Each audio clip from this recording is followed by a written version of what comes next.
Hey, this is Jeff Nyquist, and here's another edition of Friends and Enemies with myself and Alex Benesch. We're going to talk about the UFO deception this week. I've been delving into it. Of course, we have the aftermath of the Tucker Carlson interview. We should just start briefly because Tucker Carlson's a good segue into UFOs because he likes to talk about that all the time, too. But Carlson made a statement on Monday after the Putin interview. Someone asked him about Navalny being in prison in Siberia and the attempt to kill Navalny with Novichok some years back. And basically, Tucker Carlson said, well, all leaders kill, and some kill more than others. And he basically made a kind of moral equivalence argument that Putin is not any worse, really, than anybody else. They all kill people. And of course, this was 4 days before. I'm going to make a wild leap of assumption here that Putin killed Navalny in prison above the Arctic Circle. So take it away. What are your thoughts on this? Is Tucker Carlson sort of an accessory before the fact, or just a useful idiot we could all pour sewage on his head now? Well, I mean, Tucker is someone who I think it's not just an objective comparison, right? But he's making the point. I mean, the way I see it, he's making the point that sometimes Putin is a good leader, and when Putin kills someone, it is understandable, or maybe even positive. I mean, we know what Tucker believes about the Ukraine war, and we know how many people got killed in that war. So, and even when at the very beginning of the interview, when they sort of debated what Putin had actually said the day before the invasion, about this perceived mega threat from NATO using Ukraine to attack Mother Russia. I mean, that's when Tucker explicitly said that he liked Putin's quote. He liked that argument. So NATO bad, America bad, or at least large parts of America are bad. So Putin, therefore, this is kind of the only logical conclusion you can make from Tucker's statements. It was Putin's right to invade Ukraine and kill those people. So what's a single guy then, like Navalny, right? So if Putin killed that guy, we all have to sort of accept it and live with it, because apparently Navalny was a threat to some degree for the Putin regime. So if you're a threat to the Putin regime, you need to die, apparently, according to Tucker. So, I mean, if you confronted him directly with that, he would probably backtrack and say he didn't mean all that. But if you put together the pieces from the interview, from all the stuff that Tucker had said in the past, and this sleazy interview, I mean, this is sort of Tucker's logic, and he's accepting Putin's logic. Putin says, I have to kill these people, whether it's a dissident that's known internationally, and I think Navalny was like the last internationally known dissident. I mean, Nemtsov is dead, so many others are dead, Anna Politkovskaya is dead, Litvinenko is dead, everybody's dead now. But when Putin kills these people, that's supposedly good. So if it's a dissident, or if it's Ukrainians who are really Russians, according to Putin, that's all fine. But where does it end? I mean, if there's a targeted assassination campaign next, with all this NATO-Russia conflict, how many times will Tucker make excuses? I mean, this is sort of a thing with which the Russians have prepared for a long time. I mean, not just for the United States, but also for Western Europe, a targeted campaign of assassination. And the Russians have people everywhere. So where is the end? And I keep asking the same question when it comes to these guys like Tucker Carlson and others. At what point will you say this is too much? Do you even have a point where you say, I'm out of this. I am off the Putin train. I am done. When will this point actually be reached? Well, when Poland is attacked? When the Baltics are attacked? More people start dying? I mean, where is the point? Well, Tucker Carlson has very famously denied that he's a journalist in the past when he's been brought up short on things that he's done. Well, I'm not a journalist, I'm an advocate or whatever. But the fact of the matter is he's now in the position of being a propagandist. Well, a propagandist for what? He postures as a moralist. You'll notice if you follow Tucker Carlson, he has these very moralistic framing for a lot of what he does. But now we see that his moral compass is broken. Yeah. Because look, there's 83 journalists and media workers that are on a list of people assassinated. I mean, technically 21 journalists have been they believe have been murdered by Putin on Putin's orders, and then opposition leaders. We've got Navalny's just the most recent one, going all the way back to the 90s. So we have a lot of murders here. We've got, I'm sure it's well over 100. I think I've seen the number over 130 murders associated with Vladimir Putin. And here, if we accept that, sometimes Carlson will call himself a journalist. Okay, so what kind of journalist sits down with a guy who murders journalists? Yeah. I don't understand. And of course, if he says all leaders kill, look, that's not even true. Look, over the past year, I've been doing a survey on Napoleon and Julius Caesar, as you know, because people don't like to use Hitler anymore, right? That's just too easy. So take some people more neutral than that. I mean, yeah, Putin and Caesar were killers if we distinguish killing from murdering, right? Because they caused wars. They killed a lot of people. Julius Caesar is said to have killed 3 million, a million to 3 million people, depending Yeah. on how you count up all of his wars. Napoleon, at his conference in Dresden in 1813, said that I don't give a fig, not the word he probably Mm-hmm. used, about 1 million men, because Metternich had said, you're going 1 million people are going to die if these wars continue. And actually, that was probably roughly the figure of the number of troops that Napoleon ended up killing. So these guys weren't afraid to kill people in wars and civil wars and whatnot. But Putin, I mean, that it's not the same as what Putin does. Napoleon didn't go around whacking journalists or killing opposition political figures. There's one guy that was in prison that it's controversial. He allowed him to be executed, and a lot of people blamed him. And I think Napoleon maybe himself even felt a little guilty. But there's that one incident in Napoleon's life. But in generally speaking, these people, they were in horror of being called assassins. I mean, Julius Caesar preferred to pardon all of his enemies, his domestic Roman enemies, which resulted in him being assassinated in Yeah. the Senate, rather than to murder them. And in fact, Cato the Younger committed suicide, so Caesar couldn't forgive him, right? So the idea that all of these people are still on the same par with Putin, who murders political opponents like Navalny, who murders journalists, right, by poisoning them. He's a poisoner.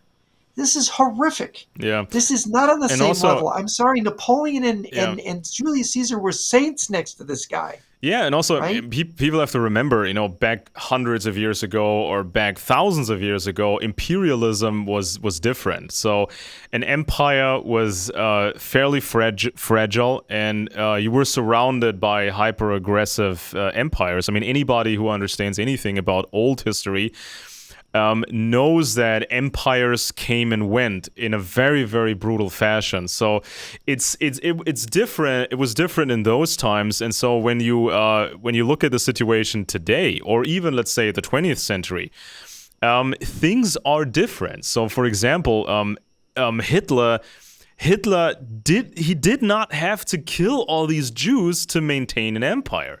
That was completely insane. And also, And really, what really marks these bad people is they kill their own. yeah, and How also, many of Putin's friends? I know I spoke yeah, to a friend of Putin 2 years ago, and he talked about the guy that one of his closest friends introduced him to Putin, and this guy was another close friend of Putin, but he suspects Putin murdered the guy. So Putin's a guy who murders his friends, yeah, and I right? mean, and Other also, oligarchs. ultimately, Putin would be more than willing to murder, poison Tucker Carlson. If there was Oh any yeah. reason, for Putin, he would kill the guy. And also, I mentioned this before when right at the beginning of the interview, Putin is not happy because Tucker sort of summarizes the essence of Putin's televised speech the day before the invasion. So if you look at the speech, and I looked at it, Putin claims that there was no other realistic choice. This big attack from NATO was coming, supposedly, and that's why Putin had to step in. And Tucker just summarized that speech and said, well, you said that, surprise attack from, America or NATO was coming, and that's why you... And Putin was not happy with that summary, even though the summary was accurate, because the narrative has changed. And so at that moment, when Putin says, are we doing a real interview here, or is this just a silly television show? I mean, if Tucker had been a Russian citizen, a Russian journalist, his career would have been over. If you, Yes. this interview would not have been broadcast, or they would have stopped the recording, told Tucker to get his freaking act together, and then they would have resumed the recording. I mean, and if Tucker, I mean, he had some other blunders in that interview, from the Russian perspective, and they changed the transcript, the Kremlin transcript, at several points. If you not please Putin, if you make him angry, you're done. I mean, your career's over, your wealth is over, your family is done. And if you anger him any more than that, if you are then angry about your lost career, and if you try some activism to change the way things are going in Russia, you're dead. I mean, you're just dead. Now, there's one other element, is that it's in terms of the juxtaposition of the timing of Navalny's death, and that is that the Russian presidential election is on the March 15th to 17th. So we're a month away from the Russian elections. So this Putin Carlson interview takes place, a little more than a month before, a month, 5 weeks, whatever, before this election. And then Carlson makes the statement, every leader kills people, some kill more than others. Leadership requires killing people, right? It requires it. This is Carlson's statement. Sorry, that's why I wouldn't want to be a leader. Well, Carlson's no small fry. What he says has an impact on what millions think in the United States. What do these millions think when Carlson says it's normal to kill people? Why shouldn't Putin kill Navalny? Right? Yeah. Why shouldn't he? Rather than giving Putin pause, Carlson's statement gave Putin cover. Yeah. And it gave him cover in advance of his election campaign. Yeah, and wasn't Tucker whining months ago, or maybe it was a year ago, when I don't remember exactly what it was. The government was sort of looking into him, or he got some sort of trouble, right? I think that was when he left Fox News, and somebody was looking into his stuff, and so he got into a little trouble, and he was whining about this so hard. But when Navalny gets killed, or some journalists in Russia get murdered, it's okay. It's okay. But if I get any sort of trouble with the government, or with anything, if I get into trouble, that's of course a horrible tragedy, right? I mean, it's just this weird disconnect from reality. I'm with the strong guys. Just these other people get killed, these other people get problems, but I'm gonna start whining when something happens to me, when something mild actually happens to me. Something mild, yeah, like not being thrown in prison or murdered or poisoned. Yeah. Carlson has now come out and said, this is his statement about Navalny's death. He says, it's horrifying what happened to Navalny. The whole thing is barbaric and awful. No decent person would defend it, right? So he's not defending it. But you see, the thing is that he already defended it by normalizing it beforehand. And you notice he doesn't say Putin did it. That's interesting too. And so I think Putin must be chuckling to himself. He took out Navalny, and now he's covered Carlson in excrement. Yeah. And just remember, when people need to remember all the choices that all all the options that Adolf Hitler had. He had the choice of not killing all these Jewish people. He had the choice of not attacking Poland. I mean, many generals and other people in the party were against it. And there were so many choices, but and Hitler, again, like Putin, is one who killed his own.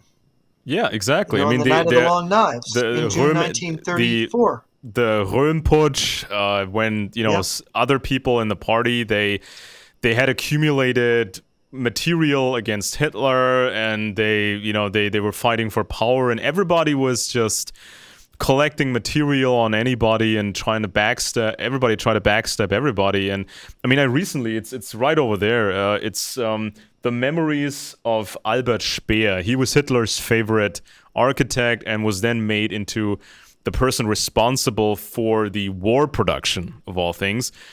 And Albert Speer, he always had to be close to Hitler even before the war. And he noticed all this maniacal backstabbing, and even when the war started, Hitler would remove generals that were doing their job, and they wanted to retreat, or they wanted to have a different solution to things. Hitler was just removing these guys, and some of these people actually wanted to resign, but Hitler threatened them.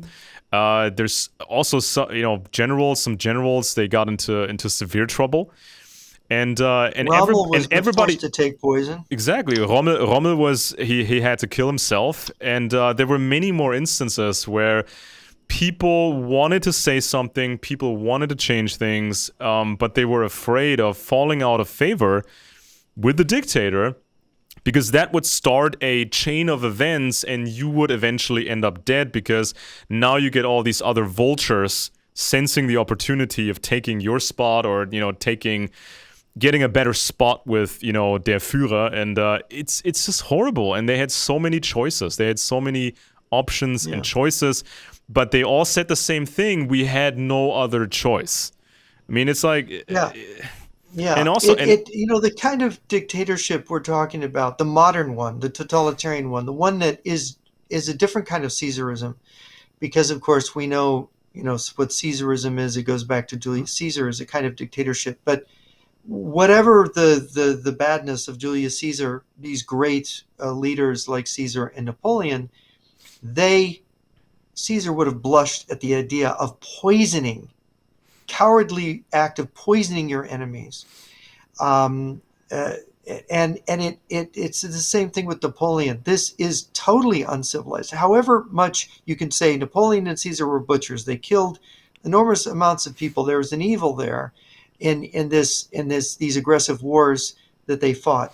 But this is not the same kind of sinister that Putin is, that Hitler was. I mean, that Mao and Stalin were.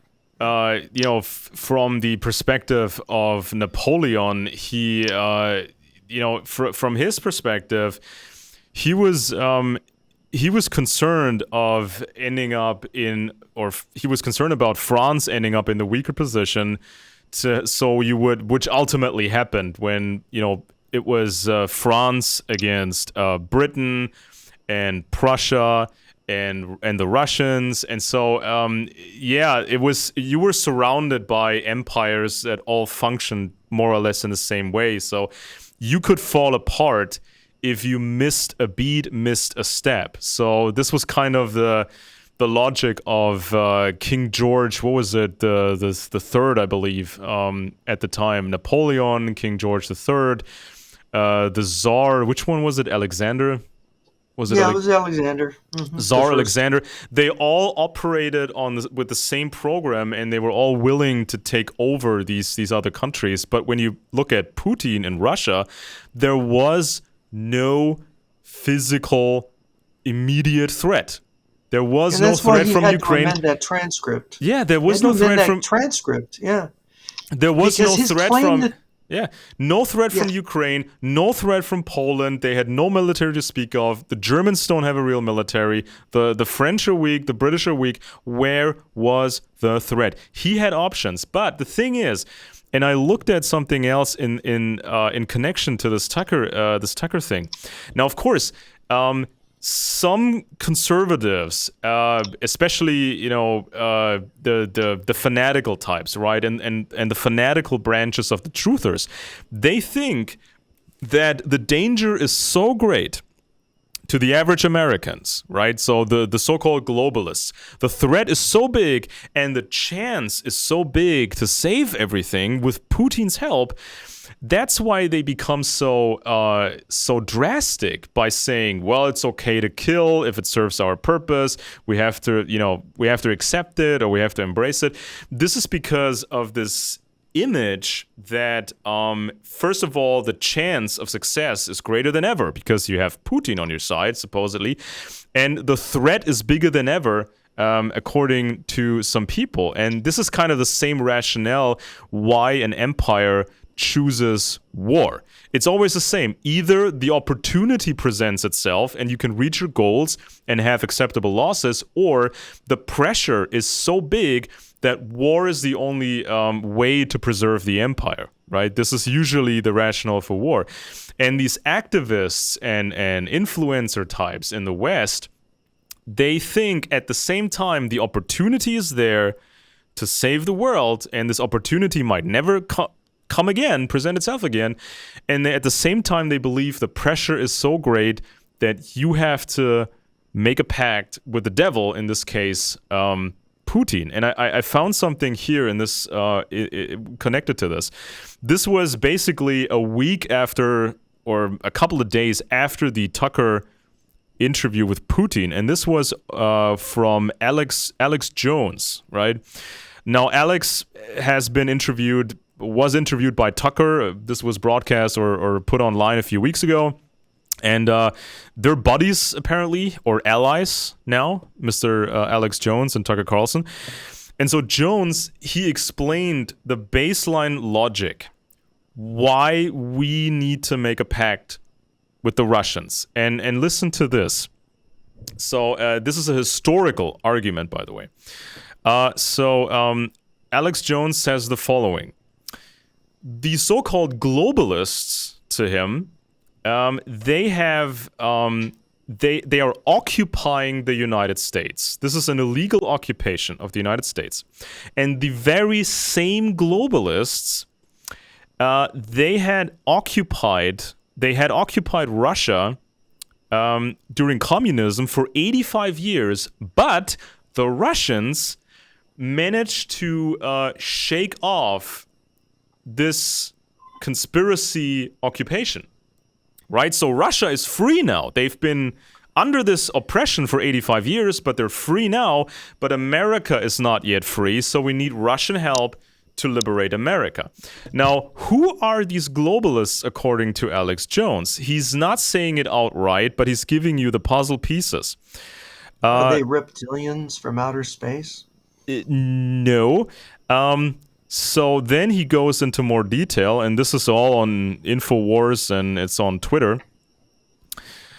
So he explains it like this. He says, he basically says that the Rothschild banking family, this very, very tiny Jewish family that worked for the British Crown, he says, or he believes that the Rothschilds, the Jews, took over Britain and were then in control of British intelligence. So then, in the next step, he says British intelligence then made Russia communist by recruiting a bunch of Jewish communists, turning Russia into a communist system, an occupied system, and then he says this: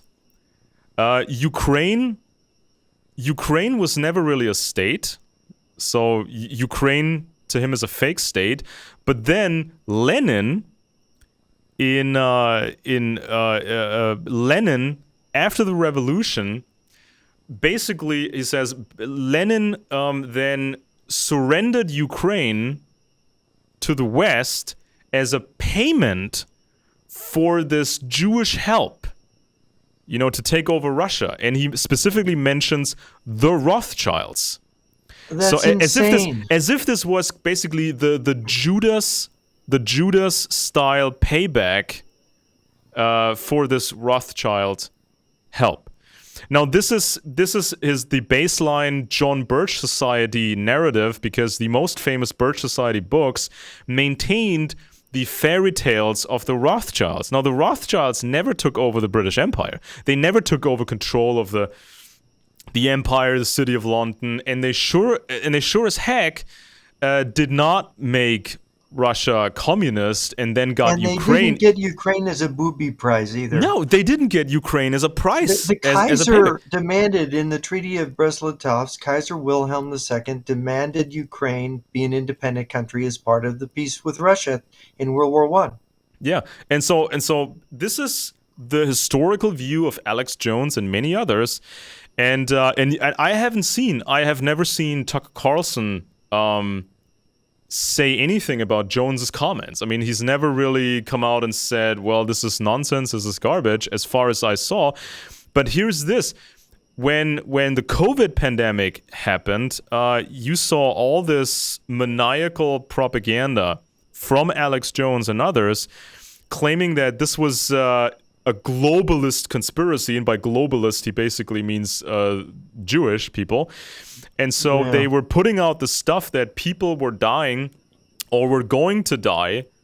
People were going to die by the millions because of, this conspiracy. And so that's why these people believe the threat is so big that you have to make a pact with the devil, in this case, Vladimir Putin. Because he's the smaller devil, apparently, to them. It's just, this is kind of the logic. So that's why you have to accept Navalny, you have to accept the Ukraine war, you have to accept a new gulag system that may be happening in Russia. It's been on Russian television fairly recently. I don't remember if it was Solovyov. It's this was on television recently where some guy said, well, if somebody in Russia is against the government, he should be put to work like these guys back in the old days at Kolyma with a pickaxe. Gulag. So is Alex Jones going to accept the Gulag? Is Tucker Carlson going to accept the new Gulag? Because, the threat of the globalists is so big that we have to accept it, because these guys, the Russians, are going to help us become free and happy. It's so sick. And it's so stupid. These are Vulgarians. Alex Jones is a Vulgarian, and so is Tucker Carlson. They don't know any history. They don't have anything to hang their hat on. It's just this nonsense. And they're not interested in learning either. And now we go to what both of them have both indulged in. We should talk now about UFOs, because Carlson used to do these UFO segments, and he used to show some of these footage that Jeremy Corbell got that allegedly shows the military tracking UFOs. We can talk about that a little bit because some things have come out on that now. And we can also talk about the way that the UFO narrative is tracking against the U.S. military-industrial complex, how this whole thing is tracking against it. And I'm not going to say anything against people who've seen genuinely anomalous things in the sky. Yeah, the people have seen things for decades, but we're talking about the political use of these kind of sightings and the development of a narrative. And I'm going to reiterate my suspicion is that there are sophisticated psychotronic weapons, drugs that can affect the mind. We know there are hallucinogenic drugs, and I am suggesting I'm more and more of the theory, and it's just a theory, and it should be tested, that a lot of the UFO, the more wild UFO claims, may be connected to the mass use of certain chemicals on people's brains that could induce hallucinations, maybe in combination with electromagnetic weapons of unknown type, maybe with hypnotic suggestion. Who knows? There's something going on, and I don't think it's explained by people coming from another planet. I think that there is enough evidence, and we can talk about Nick Redfern's book a little bit. There's evidence that there's a lot of concern about Russia and the communist bloc being behind the early UFO phenomenon, like the report of the Robertson panel, saying they were mainly concerned about communist subversion using alien contact as a tool of subversion. So, what do you think of this? Well, I've looked at the Russian program for mind control. I mean, they studied different things at different times. So at first, this was all mixed together. You know, the Russian intelligence agencies, they put together teams to study spiritualist phenomena. They wanted to know if they could make use of esoteric things for espionage. And then, of course, it branched into different programs. So on the one hand, they were developing psychotronic weapons, even large scale, directed energy weapons to influence people. And as a side project, they developed esoterics and the occult for espionage purposes, because they understood that a lot of this spiritualist stuff was not real, but you could still use it to, fool people. And so you have high technology and you have sort of this old school, low tech deception, and they can use both things. And when I look at this alien UFO thing, I see this cult aspect of it and the espionage, classic traditional espionage aspect to it. Now, when these retired KGB guys, when they talked about the Cold War and the recruitment process, they said something like this: when some American walked into a Soviet embassy, offering his services, basically, what the KGB wanted to hear is these people. They wanted to hear these people saying it's just for the money, right? They sell information, military secrets, and get paid for it. That's what the KGB liked, because if somebody walks in the embassy and says, well, I'm doing this for ideological reasons, the KGB would suspect deception, or they would suspect that this person may not be a communist forever. He might shift his alliances further down the line. So they got some of these classic traitors, but if you mainly pay people, that leaves, a lot to be desired. So there are many people working in the U.S. military, especially the Air Force and contractors that build things. So Russia always wanted to infiltrate these circles, and the easiest way, of course, was to pay somebody. But if Russia supports the impression of UFO alien activity, and if a global UFO alien movement forms, it creates a new reason, an entirely new reason why Americans would gather and share intelligence from within the Air Force or from within contractors. So a person may steal and hand over intelligence to somebody, not for money, not for communist ideology, but in the belief this was necessary to uncover this alien thing. Right. So it's not just money, it's not this, just communism, it's a whole different thing they created. Well, this is the problem with the disclosure movement and Dr. Greer, is that, first of all, his rhetoric sounds like something from communist dupes from the 1950s, 60s, or even 80s. It's about disarmament, it's against the so-called military-industrial complex. It's sort of it's amenable to making America look like the bad guy, and it's very focused on America has these secrets and we got to crack them open. And of course, what are you really cracking open? And here's the thing that's increasingly bothering me as I go through the literature. Okay, that there's this narrative, and I think huge numbers of people, I think maybe a majority or a large number of Americans believe these narratives because of the kind of attention they've gotten. That is the narrative that a craft from another planet crashed at Roswell, New Mexico, right, in July of 1947, and that there were bodies and there was wreckage. Okay, and of course you look at people like Jeremy Corbell and Bob Lazar, and you have these other people, Ross Coulthart's book In Plain Sight, where he talks to people in the military defense community that are kind of hinting to me, yes, we have this, yes, there's reverse engineering, yes, there's alien craft recovery projects. And of course, who's telling him this? Spooks are telling him this? Hmm. Is this disinformation or is this real? I mean, how can you tell? But the real problem I have is that the claim is also made, and I think Mr. Grush, who is this whistleblower who testified before Congress, is saying that, yeah, the Russians have captured these things too.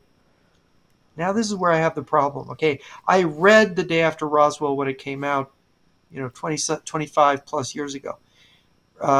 Colonel Corso, who claimed to have been involved in taking the parts from these crashed UFOs, crashed flying saucers, giving them to the Bell Labs and these different, defense contractors to try to reverse engineer materials, to try to create things. One of the problems with this whole scenario is if you read the book, it's very immature.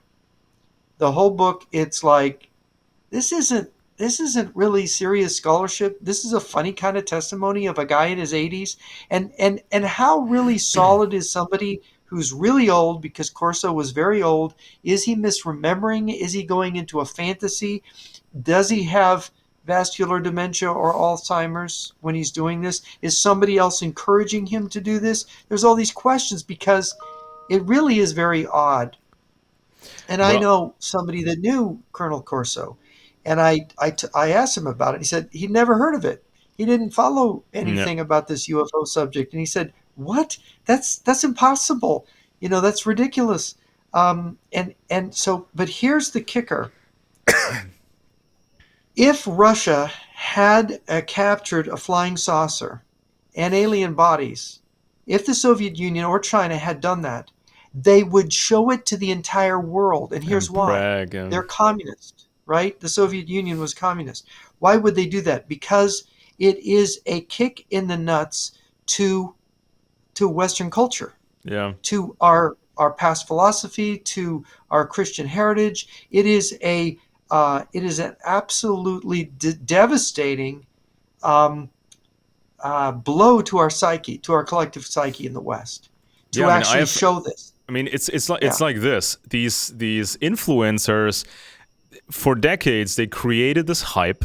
So the names of these famous influencers, the activists, and they have these very successful books, oftentimes.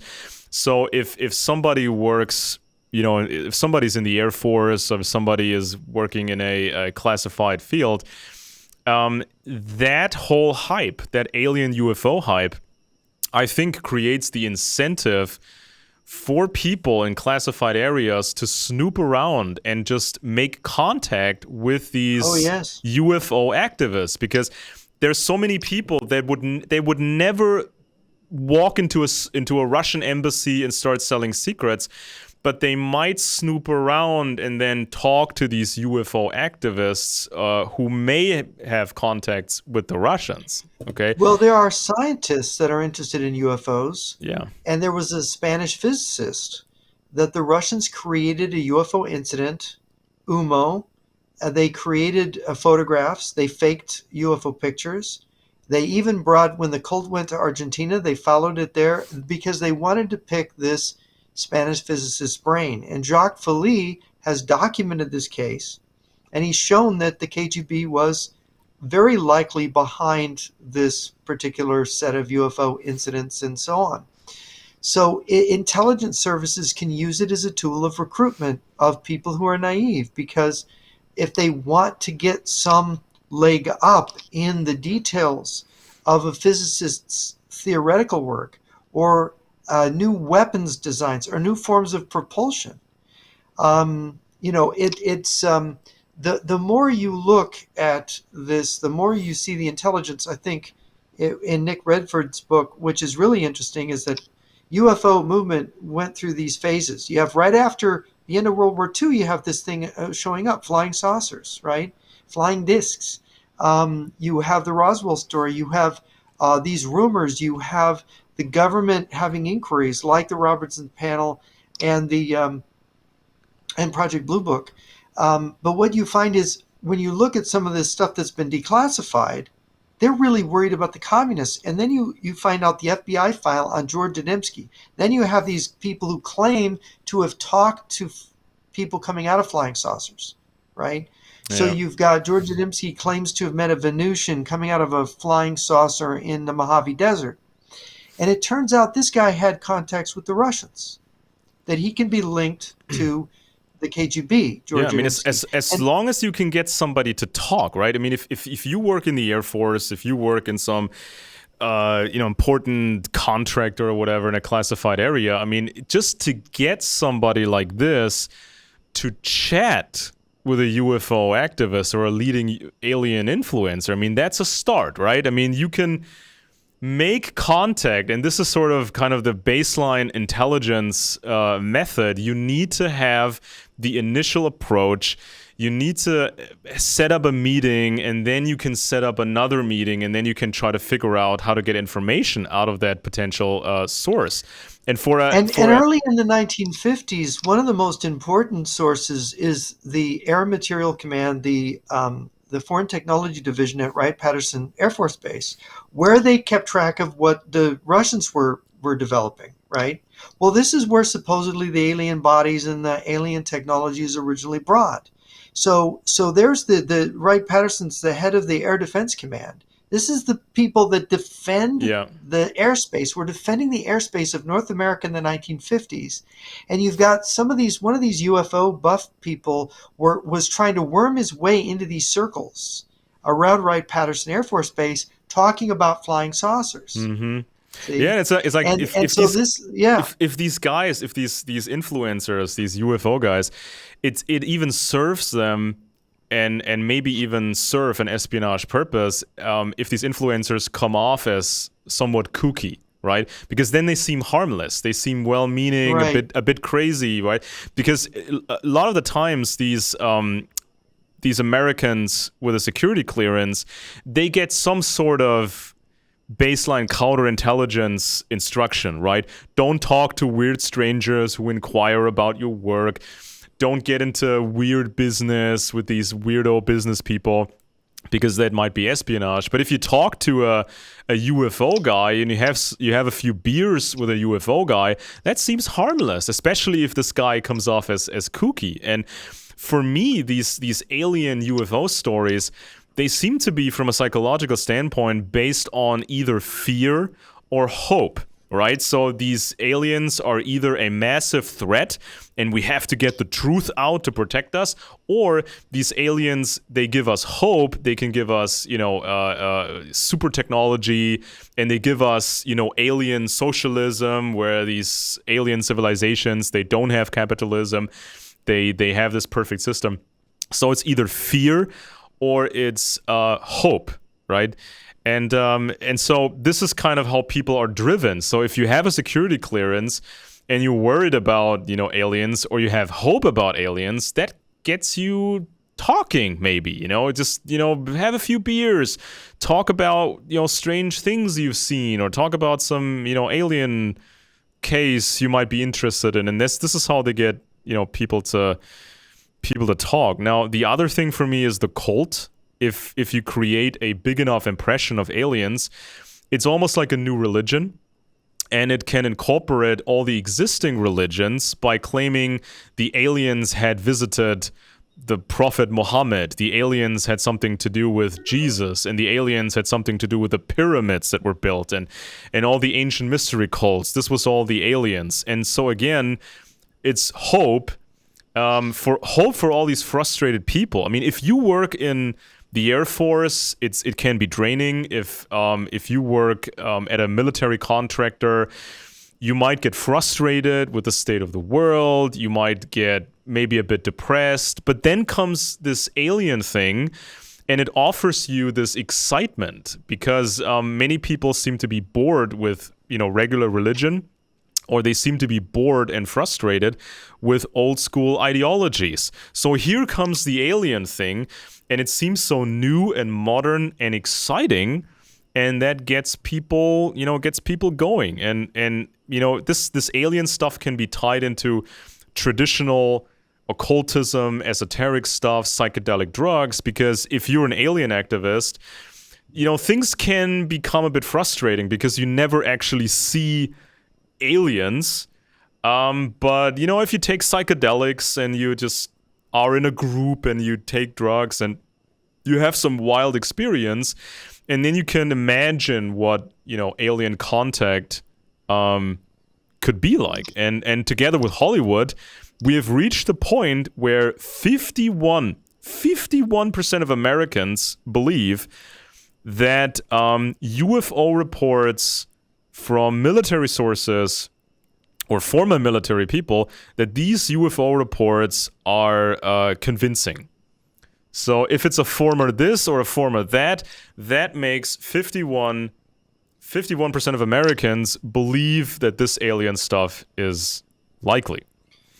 It's extremely powerful. And back in the 50s, Redfern has the story of Orfeo Angelucci, who got involved with George Adamski, George Van Tassel, and George Hunt Williamson. And he was a Lockheed employee. He had a good job with Lockheed Aircraft. And this is the kind of person whose brain you would want to pick back in the 1950s, right? And the message that George Adamski was promoting was a nuclear disarmament, a unilateral nuclear disarmament for America and the West, which was identical to the Soviet line at the time that they were pushing overseas. The West has to get rid of its nuclear weapons because we need peace. And we Soviets, of course, are peaceful.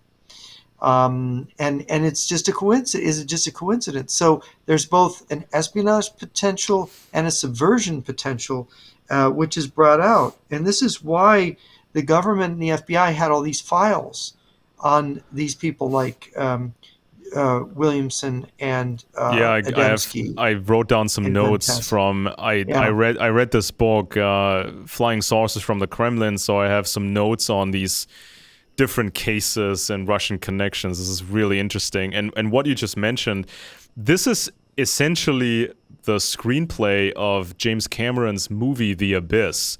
This wasn't such a big success in the late 80s, but it's still an influential movie. Now, James Cameron, of course, made the Avatar stuff later, which was very, very, esoteric and green and communist.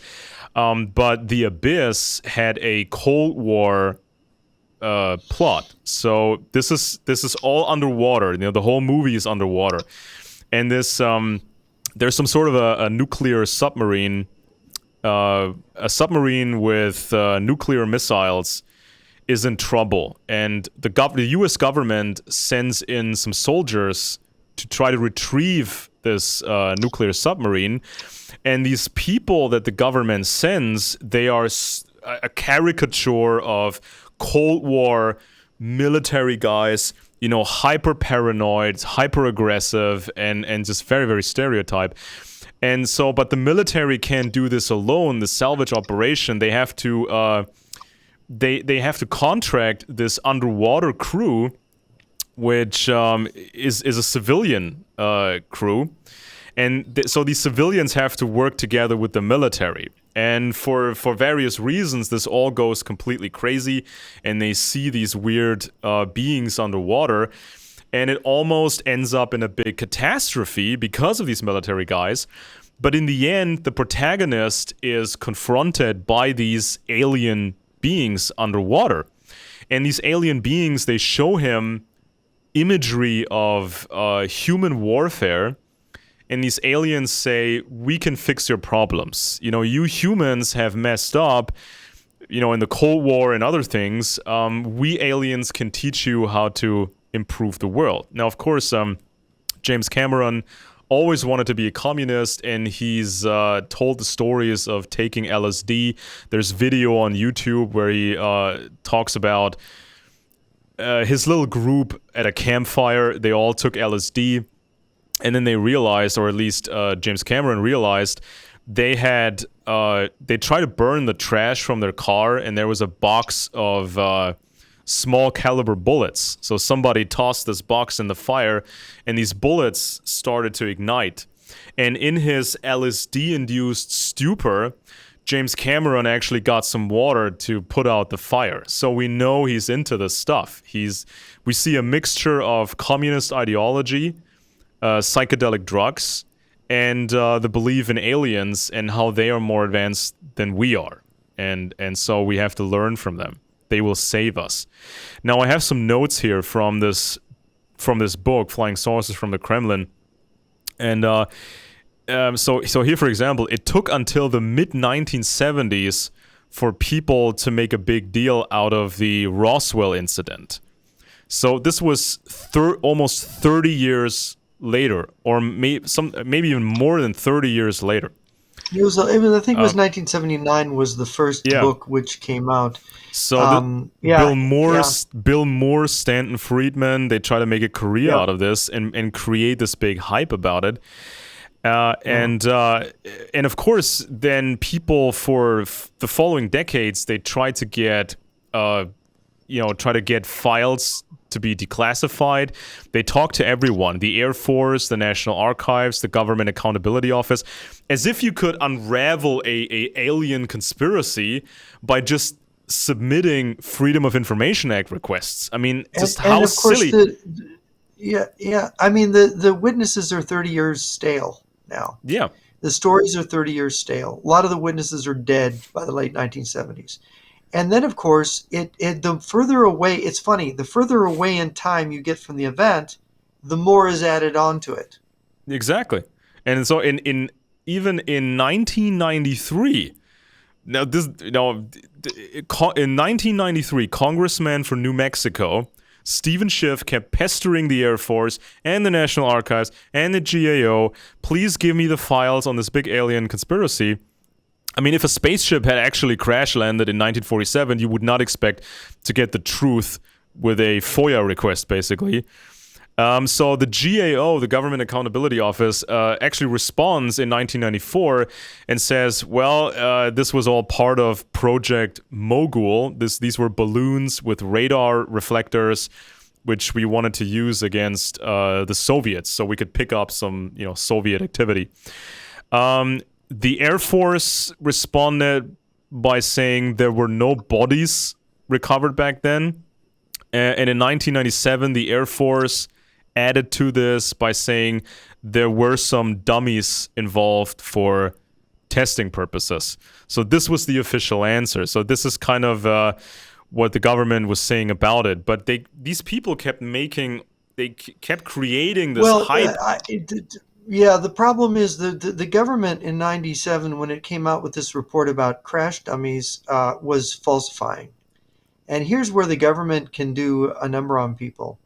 By making the explanation ridiculous, the government itself was purposely adding to the rumor.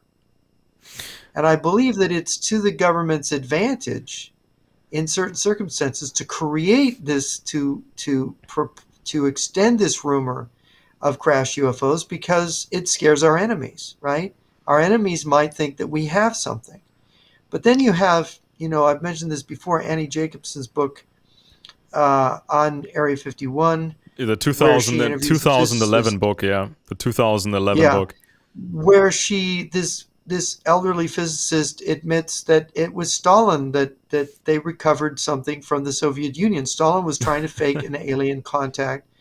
The vehicles weren't supposed to crash. They did. They had deformed children, maybe 13, 14-year-olds piloting it. Of course, they would probably crash. Now, that sounds fantastic. That sounds as crazy as the whole UFO stuff. It's even tied into something else. This source, and apparently the source for the Annie Jacobson book was Alfred O'Donnell. So the claim was that these Soviets had the help or were inspired by the Nazi scientist Dr. Mengele. Now, Mengele did perform outlandish, crazy, sadistic experiments, but Mengele has often been used to create fake stories on top of this. Now, for example, there was this infamous book by, I think it was Fritz Springmeier, who claimed to be sort of an expert of the Illuminati and the 13 bloodlines of the Illuminati, when he really didn't know anything about anything. But Springmeier also put out this book about mind control, how to create a mind control slave, and they came up with this thing of Americans using older Nazi science developed by Mr. Mengele to create these perfect slaves through torture. But all these conspiracy authors did was just take these little glimpses from history and then add stuff to it that could not be proven one way or the other.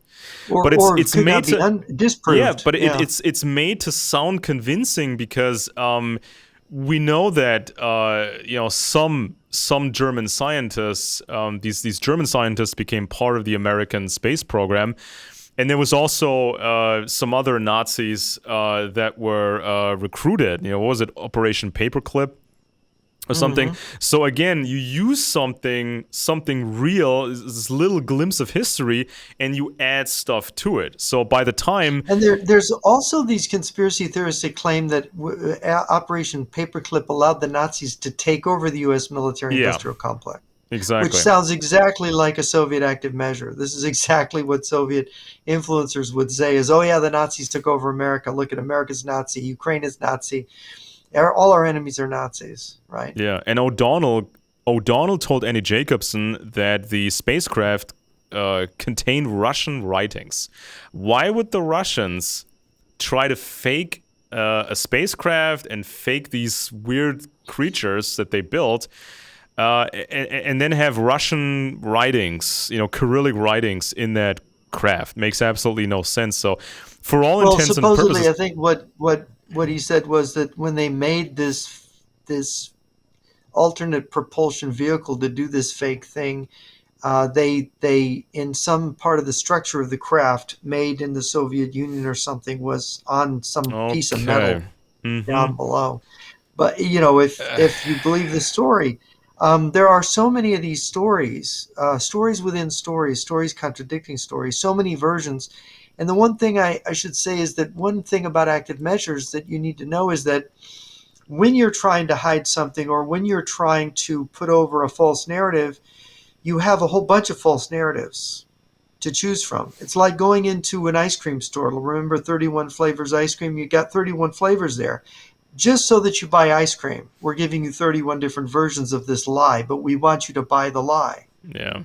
Right? Yeah, and I heard that so many times from UFO/alien activists. They always say there must be truth to it because there has been so much material that's been put out about this. So they're going with an argument by mass, by saying must be true because it's inconceivable that all of this is fake. But it's kind of the same argument that people would use for the idea of a Jewish world conspiracy or the protocols of Zion, because they would say, so much has been done about it, so much has been written about it, therefore it must be true, and we don't care if the protocols of Zion were just copied from existing texts. They don't care, it must be true because of the mass of material that's been put out. There was another incident in New Mexico in 1948 at Aztec, New Mexico. And Frank Scully put out a blockbuster book called Behind the Flying Saucers. So there was just so many things done about this. And of course, it's always in a remote area. It's New Mexico, right? It's the desert. It's close to military facilities oftentimes, but it's not in a major city. So it's not like a UFO crash lands in Times Square in New York, right, or in Washington D.C. It's always a remote place. Then you get the Polish guy George Adamski became popular in the 1950s. The FBI suspected him of being a communist engaged in psychological warfare. Supposedly, the FBI files about him are now declassified. an informant said he saw him with Russians in Los Angeles. Now, there's familiar cases like this where the FBI was after these people, or the British special branch was going after these people. And sometimes it's very indicative of Russian espionage. And sometimes, I think this one guy, it's in my notes somewhere, one guy claimed he was contacted by Russians and they wanted to.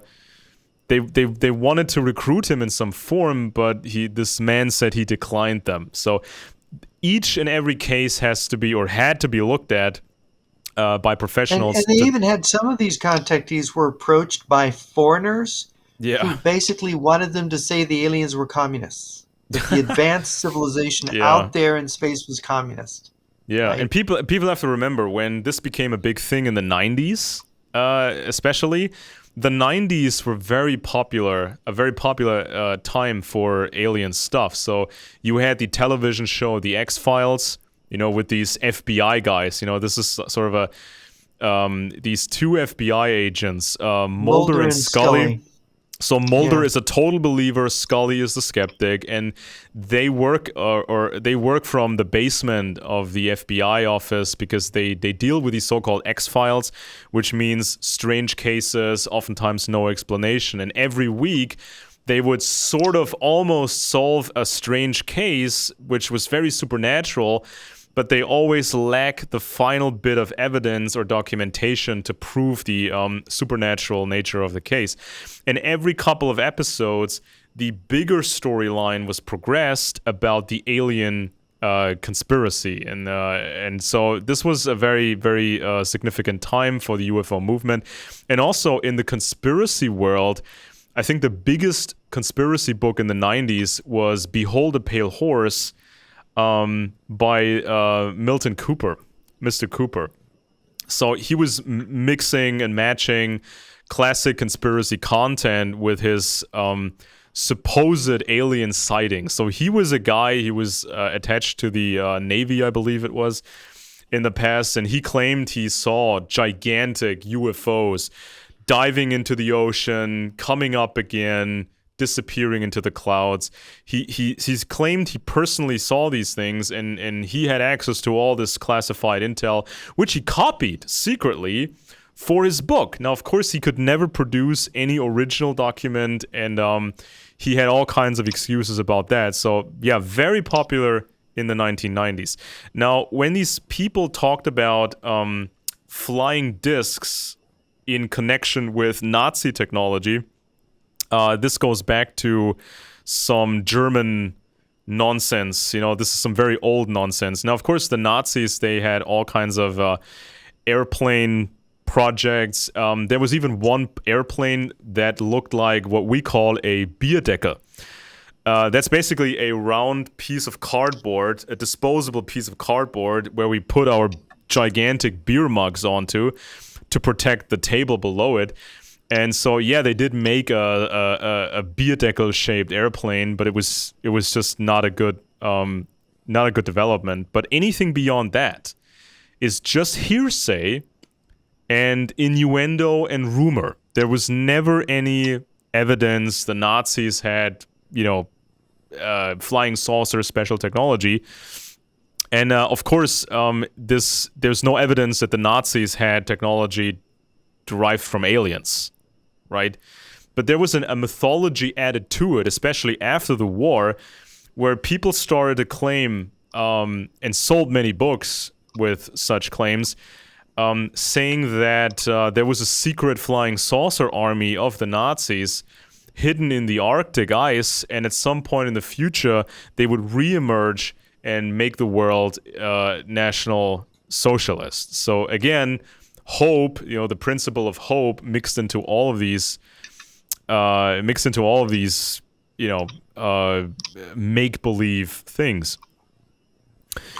Yeah, you have this fellow named Sala, Michael Sala. He's written a whole series of these books about Nazis in the Antarctic, about secret space programs, and it's funny. He's an Australian political scientist, and he's created something called exopolitics, Yeah. exopolitics, where he's claiming, and of course he comes out of peace and conflict studies. This is which I always thought was kind of suspect as an academic discipline within political science, because these people all tended to be about disarmament and peace, and in the face of the threat from the Soviet Union back in the 80s, and then later, they were all encouraging this peace dividend stuff after the collapse of the Soviet Union.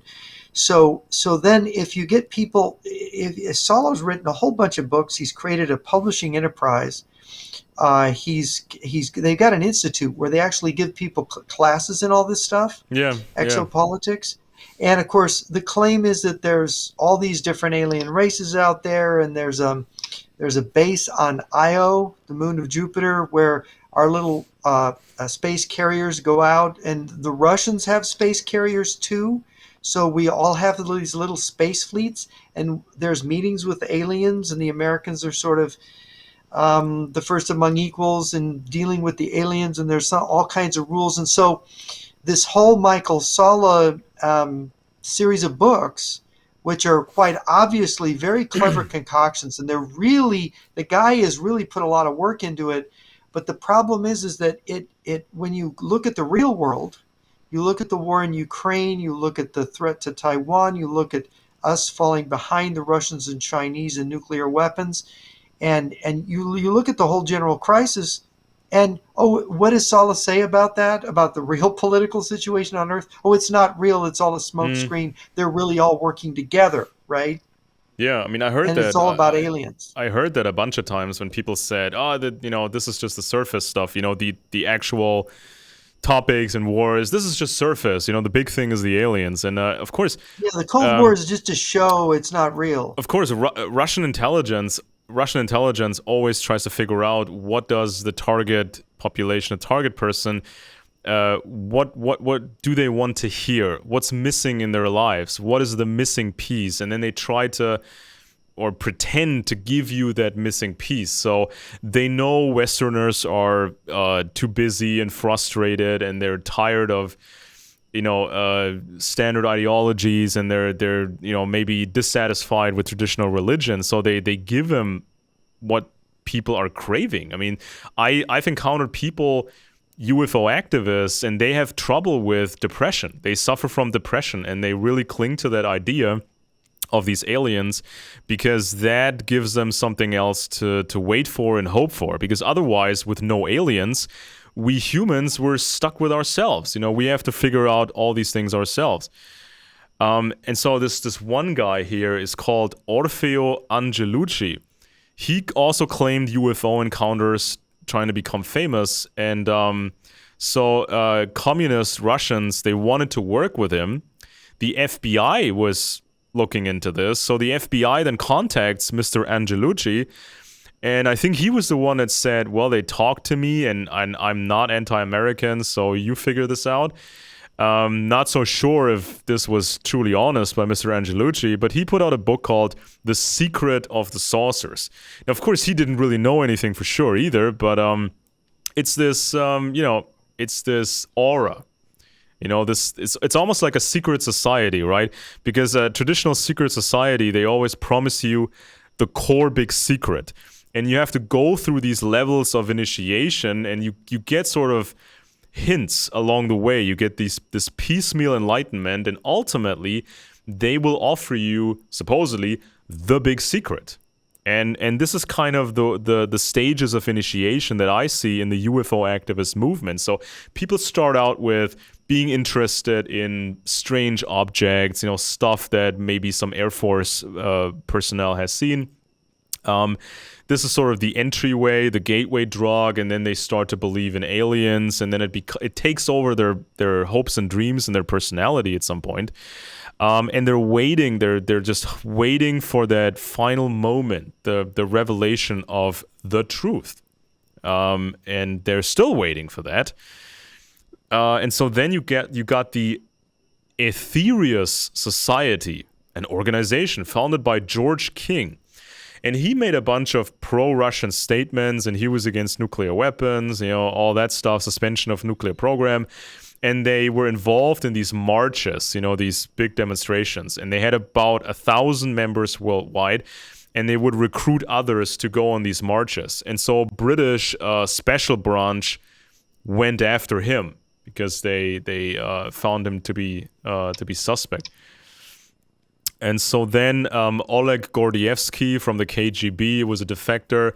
He said that the KGB had a relationship with Michael Foot, who was connected to these marches, these demonstrations, and the overall campaign for nuclear disarmament. Now, of course, it's interesting if you tie the UFO alien thing to nuclear disarmament, because if you don't have Western nuclear weapons to provide security, you need some other way of providing security, and of course, in come the aliens, who may be able to help us out, because they're more advanced supposedly, and they have more advanced stuff to care for us. And there were so many more of these people. Ricky Royal in Australia, people in Australia. Oh yeah, Australia was really infested with communists in their UFO organization. Yeah, this. Then you had George Adamski. The FBI noted that he was preaching the aliens had communism, so they were organized in a communist fashion. And he also claimed the Russians. So obvious. He claimed the Russians had help from space people. Well, he never asked the question, apparently, why the Russians couldn't really have a functioning economy with all this alien help, why they had to buy Western technology or steal it. Doesn't make much sense to me, if you have space people helping you, why did the Russians never present any, special weapons? Yeah, the bottom line is, and it's so, if you listen to Jeremy Corbell and you see the videos that he has of flying saucers or UFOs, or one is a pyramid-shaped UFO flying off of a fleet, and that there's a report that's come out that is absolutely proves these are drones from a Chinese ship, sort of spying on the U.S. fleet, and it's definitive. The report's definitive. So, but Corbell is denying this, and the same thing. I think there's this this idea that if people believe in these UFO things, if they believe in this flying saucer things, their feet don't touch the ground anymore. And they're no longer thinking in terms of their own defense, the situation on the planet with humanity, and the fact that we've got real wars brewing here between real people. But like you say, these people, if they're weak, if they're subject to depression, they need to believe there's some kind of rescue from outer space. And they are weak and they're susceptible to these messages, which then can be spread amongst the population. And as we've become more and more neurotic as a people, we've become more and more susceptible to being turned by this. Yeah, and of course it's once it becomes a movement and there is pop culture about it and supposed whistleblowers everywhere, I mean, it sort of creates this increased, it has this energy. It becomes a cult movement, it becomes a revolutionary movement, it increases its own attraction and becomes this cycle, right? So the more people that attach themselves to it, the more attractive it becomes, and the more people it can draw into itself. And one of the biggest events, I think, was the Majestic 12 documents sent to TV producer. Yeah, Redford really blows those up, doesn't he? Yeah, sent to really destroys them. It was sent to a TV producer named James Shandera, and there was some work with Bill Moore and others. And so then it became, once this stuff became available to these UFO writers, it was a race for the publication date, because they all knew these other people, they had these documents as well, so everybody wanted to publish first. Timothy Goods had a book called Above Top Secret, the Worldwide UFO Cover-Up, and he was including Majestic 12 documents. And so there was some connection to the U.S. Air Force, the Information Office of the Air Force, AFOSI.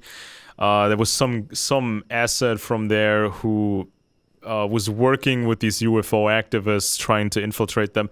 But there's also indications that Russia had something to do with these Majestic 12 documents. And essentially, these documents claimed that the United States government was in sort of contact with the aliens. They were aware of these aliens.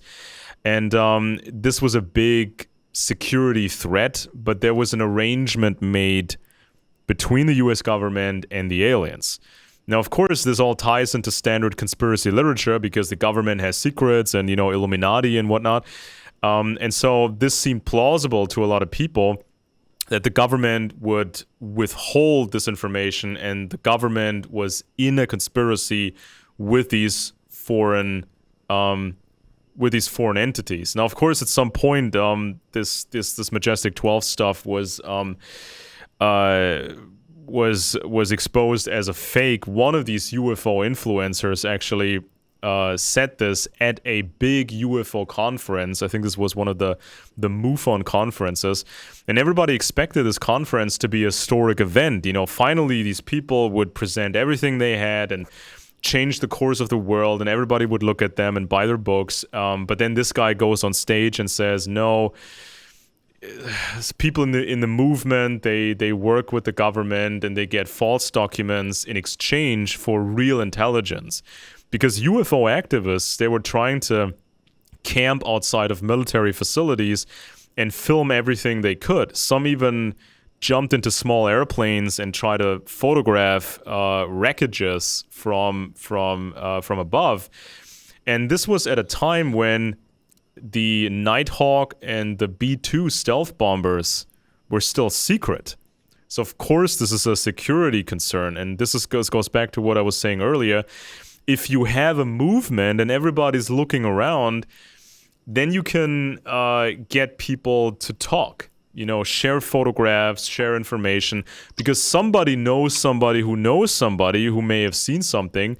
You just recruited a small army to spy for you. Yeah. A small army of enthusiasts and hobbyists. Yeah. And of course, Hollywood was pushing this stuff so hard. I mean, one of the first big breakthrough movies was George Lucas's Star Wars, right? This was the first time with modern special effects, a fairy tale in space. And George Lucas in college was tied to he had contact to the U.S. Information Agency. Now, the U.S. Information Agency was tasked with finding new talented filmmakers to improve the United States' image in foreign countries. This was not supposed to be domestic movies, okay? So George Lucas and others, their professor, I think it was, the professor was attached to the U.S. Information Agency, and some of these young kids, they were trying to make, movies for the government. And so then George Lucas, he gets the green light for his Star Wars movie. And so you have this evil galactic empire, and then you have the rebels. Now, the empire sort of looks like the Nazis a bit because of all the gray colors and the design, the overall design. But these empire people, they all speak in a very posh British accent, and they're all white people. This is all white men. So it's a jab at the old British Empire, but there's more to it. At some point, George Lucas, when he was famous, when he thought he was untouchable, George Lucas was saying, the rebels in Star Wars were sort of got their inspiration from communist movements, because you had, ragtag rebels fighting against this monolithic Western white power. Essentially, that was his explanation. So he was sort of into communism to a degree, and this is something that people didn't really notice at the time. But the rebels are multicultural. They got a lot of women. They got different races, and they fight a white empire of guys who speak in a posh British accent. This is just what it is. And some people thought, well, this may be a jab at, just a jab against the British, and the rebels in Star Wars are like the American rebels in the Revolutionary War. But people can find this stuff if they just search about George Lucas and communism and socialist ideology. So this was definitely there. And the movie created a science fiction hype. Okay, so you got all these different movies that were made. So, for example, I think this was even earlier than Star Wars. This was Stanley Kubrick and his movie 2001: A Space Odyssey. So this is when the studio expected a positive movie about the American space program, but Kubrick delivered a dark horror film. So these aliens are way too advanced for us. They're not necessarily evil per se, but they are far more advanced than we are. And for the first, I think, 30 minutes in the movie, almost nobody speaks a word because the images, they speak for themselves. You see this intermediate space station in the beginning, and it's sort of run by the Americans. So they have this militaristic like conference in this room, and there's also Russians around, so the Cold War was still on in that story, and the Russians seemingly wanted to snoop on what the Americans were doing. And the Americans, they found this monolith, this object, I think on the moon, the dark side of the moon or something. And this leads to another mission in deep space to find the big secrets. But it was very, very dark. It was basically a horror movie. And at the end, the protagonist is having this wild psychedelic ride. Now, people have compared this to an LSD intoxication with all these colors and patterns and just dissociating from reality. And people try to explain what the ending means, but it was a very, very, very dark. I never understood it. What does it mean? What did it mean? Apparently, I think the book which the movie is based on says that the monolith. In the book, the monolith is more like a screen. So this is kind of an object that teaches humans things, progress. So the movie starts with these prehistoric, pre-human monkey creatures, and they discover a monolith. And according to the book, this monolith then taught these creatures to be more advanced. And this is when the one monkey thing grabs a large bone and uses it as a weapon. So this is kind of the beginning of human imperialism and all this bad stuff. And then there's the beginning of monkey see, monkey do, huh? And all the other monkey business. And then there's a cut, a jump cut, and we go right to the space station in the current or the near future. And the idea is that we humans, we have developed in terms of language and technology, but we're still like these old creatures. We still bash each other's heads in. We're still violent and stupid. And so the Americans in the movie, they try to access the next monolith to go to the even more advanced stage in deep space, but for imperialist purposes. So these stupid Americans, they want to improve their imperialism, but they meet a force that's greater than their own. That's basically what this all means. And in this, there was a follow-up movie. There was a second one that was done decades later. You remember? Yeah. I haven't seen the other one. But it's like the planet Jupiter becomes a star, if I'm remembering right. It's been a long time. I haven't seen the second one. Very strange. It's like, it's too much trouble. I don't want to know what it means. Yeah, but it's just too stupid. In 1979, the movie Alien came out by Ridley Scott. And this is about the Weyland-Yutani Corporation, so that means evil capitalism, of course. this evil corporation discovers an alien life form, a very aggressive life form, and the company wants it for a bioweapons program. So the company sends a regular crew to this planet, and this crew has no idea about anything. They think this is just a rescue operation, or they picked up a strange signal I think it's a salvage operation. Indicating intelligent life, and the contract of these people says they have to investigate possible intelligent life. So they go to this planet, they get infested, and this alien creature then kills almost the entire crew. The ship's medical officer is a robot, as it turns out, who has been managing the whole conspiracy, and a brave woman from the crew finally manages to kill the alien. So again, very feminist there. Yes, and again, humanity has progressed to colonize deep space. So the technology is better, but humans are still the same. We're still capitalist, we're exploiting. The ship, the Nostromo ship, is actually pulling a refinery. So again, it's this old school, industrialist exploitation thing going on. And you even see class warfare among the crew. So, for example, the lowest members of the ship are the mechanics.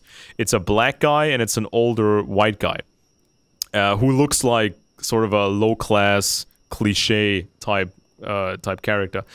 And so they keep complaining about that they don't make the same money as everybody else. The other people make more.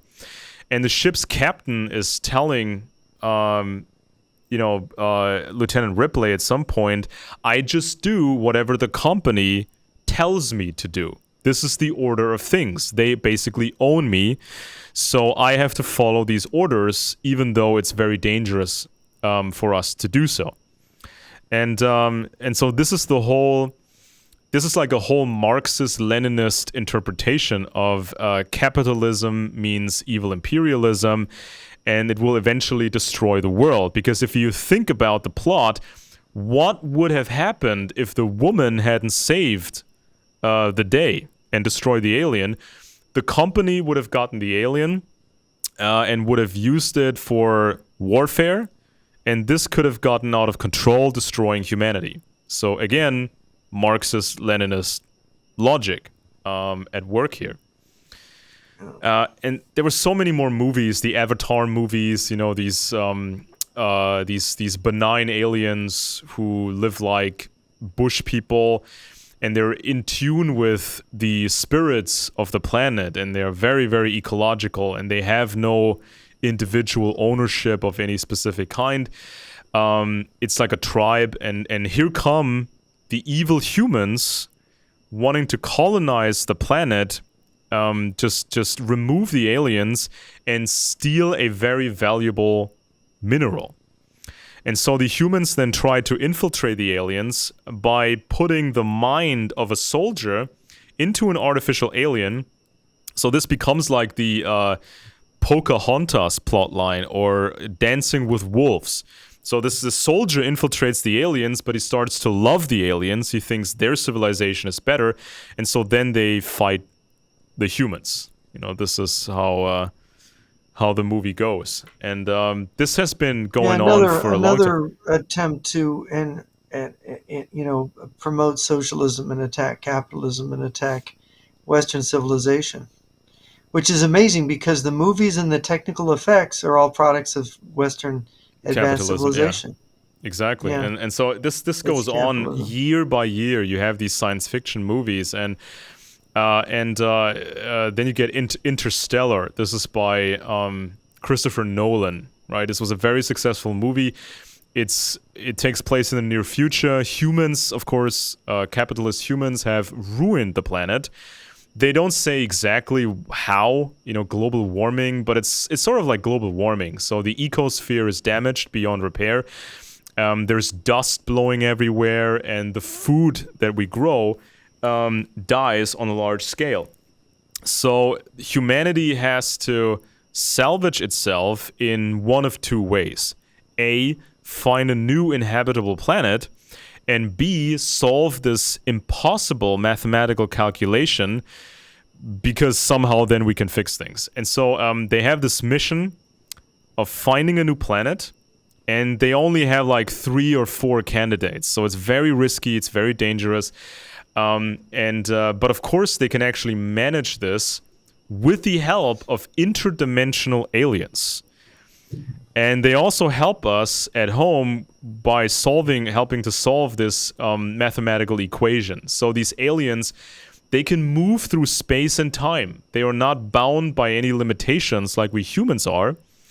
And they help to save us, essentially.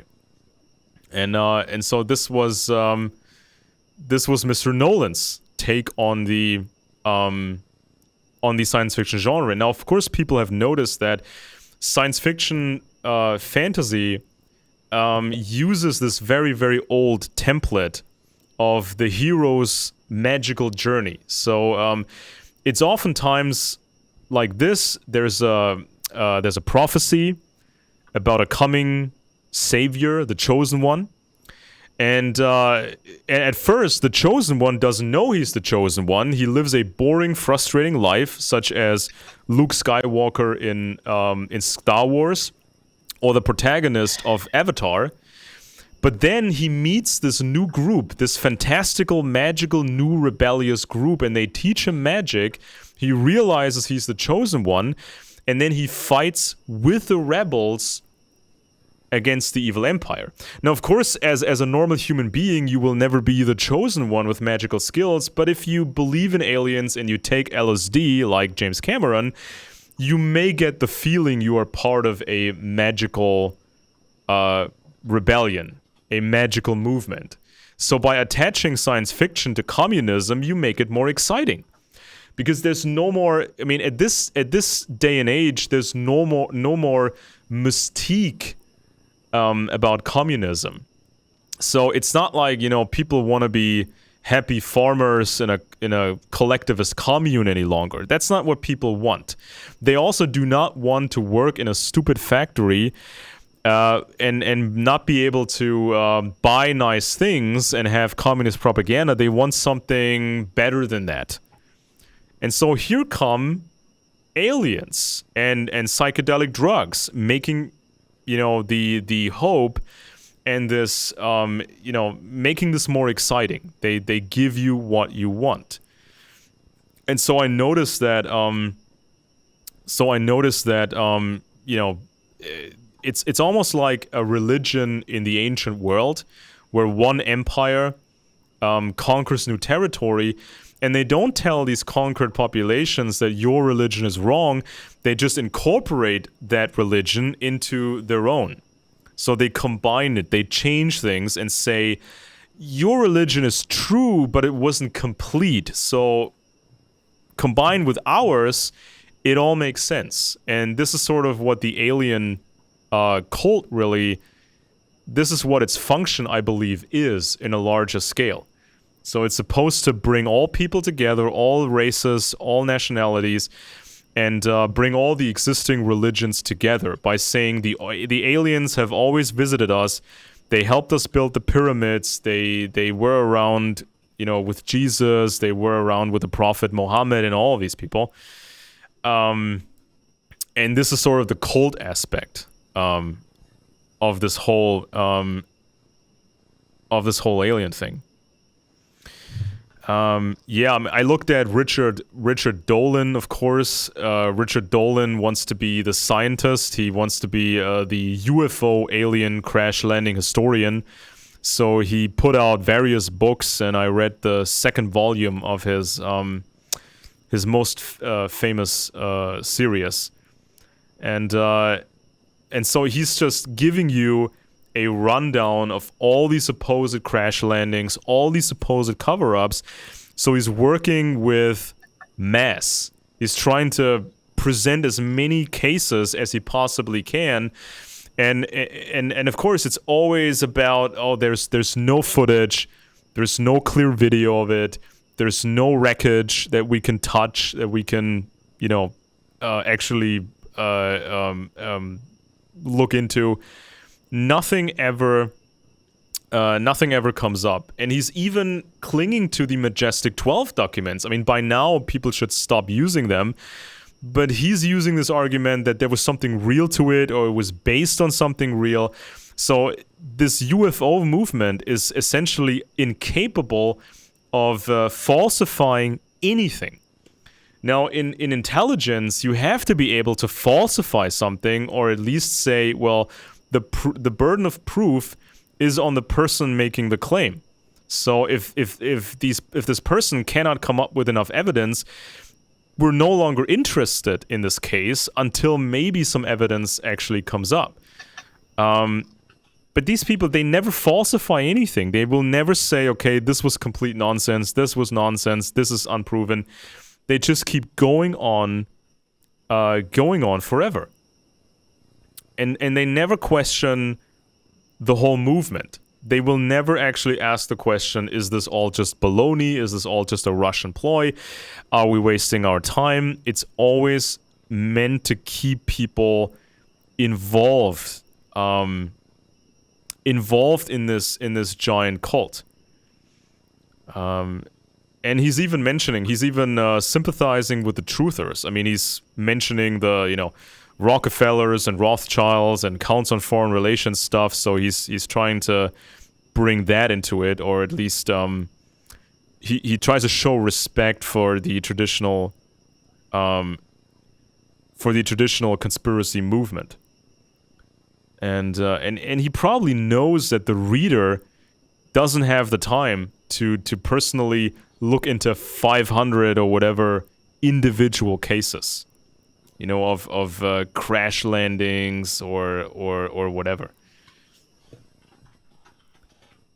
So at this point, I mean, this movement has grown so big, more Americans now believe in aliens than don't believe in aliens.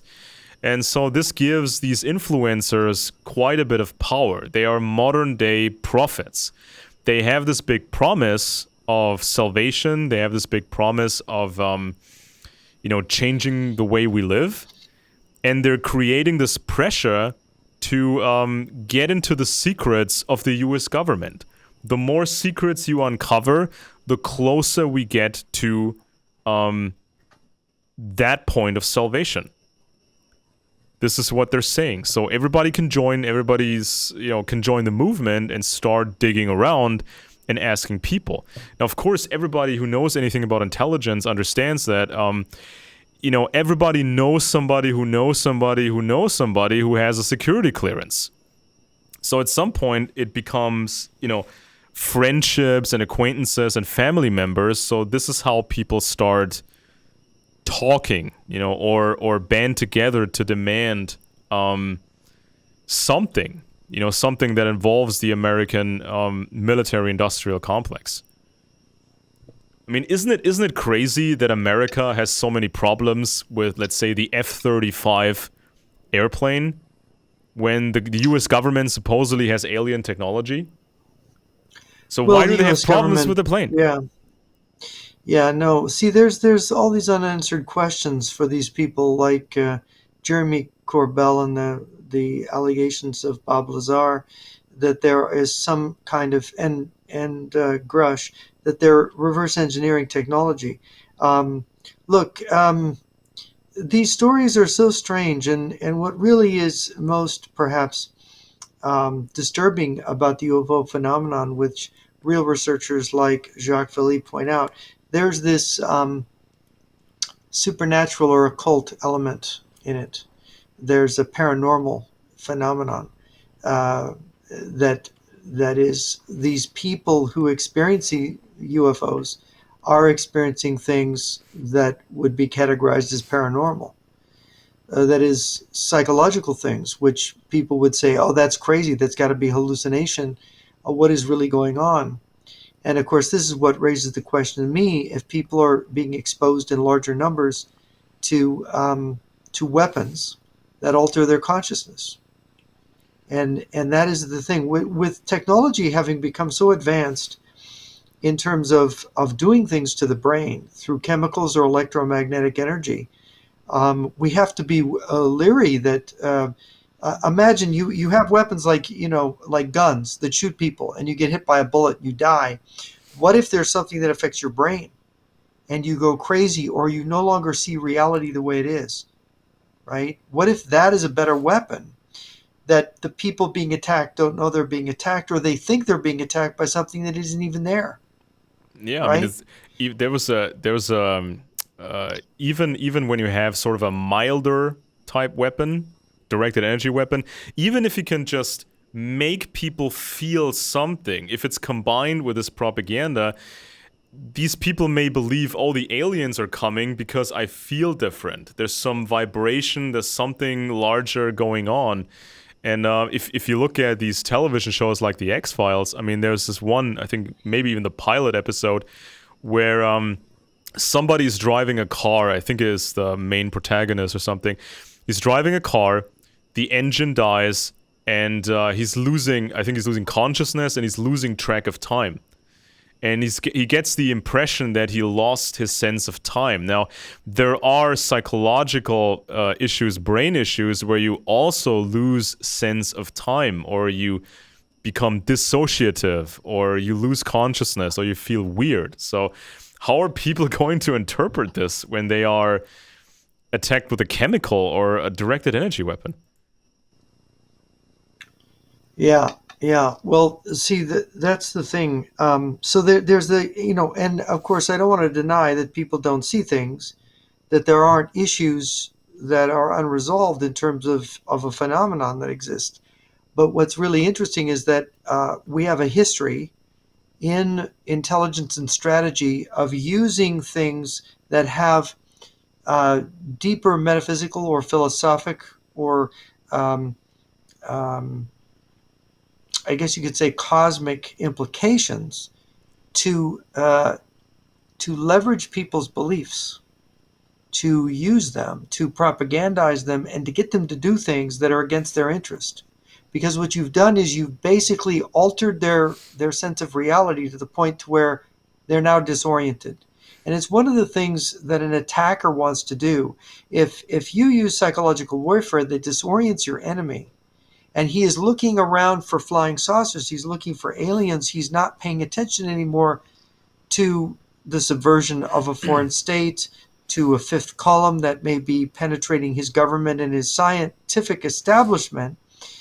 You're going to get right past the defenses, and you're going to maybe be able to defeat that target without having to take any major risks. And this Yeah, is the thing that troubles me about Grush's testimony, because I don't, just watching these people, I don't think they understand politics enough to be dabbling into the politics of this, let alone the science of it, where you're not going to get five scientists that agree about any of it. yeah, and it's just and the characteristic of a movement is what really concerns me, because if under normal circumstances, you would have to be a leading physicist, right, to really get into multi dimensions and understanding what a fourth dimension tesseract is or may be, because it's very theoretical. Or further dimensions are theoretical. So you would expect specific experts to deal with this subject, and the hallmark of a true scientist is to remain skeptic, is to move forward in a controlled fashion, to have a debate, not jump to conclusions. And of course, these things may take time, right? And so when you want to make spaceships, or you want to just understand what an alien civilization could be, I mean, this sort of belongs into the hands of leading physicists. Now, they may write books in a simple language so more people can roughly understand what this is about, but it's a very, very exclusive thing. It's not something you would expect for a mass movement, right? Because there's so many people who believe in aliens nowadays and have hopes about aliens nowadays, but these people are not physicists. They have very, very limited understanding about what these scientists are doing, right? So of course you have different people who commented on alien civilizations. There's people that say, well, if there are advanced civilizations, they may never reach us. Or there's the thought that there may be alien life, but it may be incapable of making spaceships and traveling distances. So the aliens may actually be more primitive than we are. So there's all kinds of experts, but what you see is a mass movement fueled by amateur influencers and Hollywood movies. And it's like the same thing with communism, right? I mean, making a society function and run, it takes a lot of skill to hold a society together. And you have different experts and different this and different that to make it happen. But communism was always a very, very simplistic ideology. It was meant so that everybody could understand these promises that communism made. So it could become a mass movement. So every farmer in Russia and every poor farmer in China could follow this stuff without having to understand the complexities of running a country and running an economy and providing security and having the organizational skills so that things actually function. And if you see, One of the things that Eric Vergelin, who kind of created a form of analyzing where civilization's heading and what's behind all this, he claims, and some others have made the note, that modern thought is Gnostic, which means that we're no longer focused on the fact that we all die, and that there's life after death, that there's a soul that's going to live on. As you see, if you read Plato's dialogues, or you read Aristotle's metaphysics, or you read the church fathers or Christian theology, there's no soul now. Instead, what it is that man finds some kind of salvation on this plane of existence, right? It's very materialistic, it's very positivistic, and of course it ends up being nihilist, because one thing we know about this world that we're living in, this plane of existence, is nothing lasts. Everything gets destroyed. Everything runs down, right? There's entropy going on. And this is what, if people place all of their existence, all the meaning of existence in this world, in this plane of existence, they're lost if they do that. Because that's a kind of a sick joke. What do you mean, all the meaning on this? You're weighting down something that can't bear the weight of that meaning. And this is what I found in my communist friends at the university, was that they were all depressed. And that they thought, nobody's going to remember me in 100 years, and nobody's going to, all the poor people and all the misery in the world. And it's like, unless you believe in something transcendental, not immanent, not within this world, yeah. unless you believe something transcendental, you can't have any meaning. You just can't. It doesn't work that way. And one of the problems with science fiction and all these scenarios about aliens is they're trying to create a new heaven and hell, a new scenario of meaning with aliens being the gods or devils or whatever, and they're trying to transpose it into that. And Jacques Vallée wrote a book, Messengers of Deception, many years ago in the 1970s, in which he talked about UFO cults. And he talked about it ultimately affecting politics.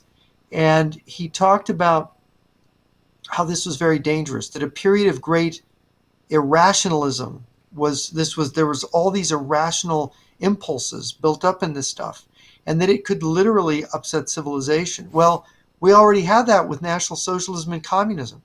This is just another ism waiting to be hatched. And I think that the communists realize it.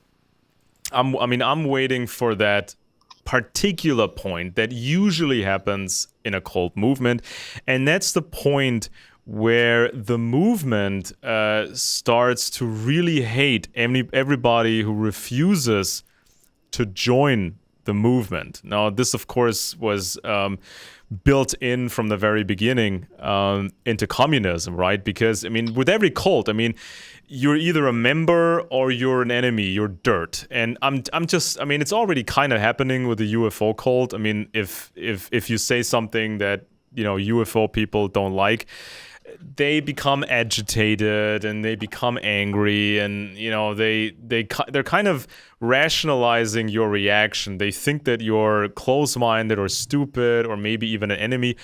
I mean, this is the point that I'm waiting for when it's all about are you willing to join the revolution, or will you be an outsider? Because the outsiders are probably going to die, or they don't have a place in this future somehow.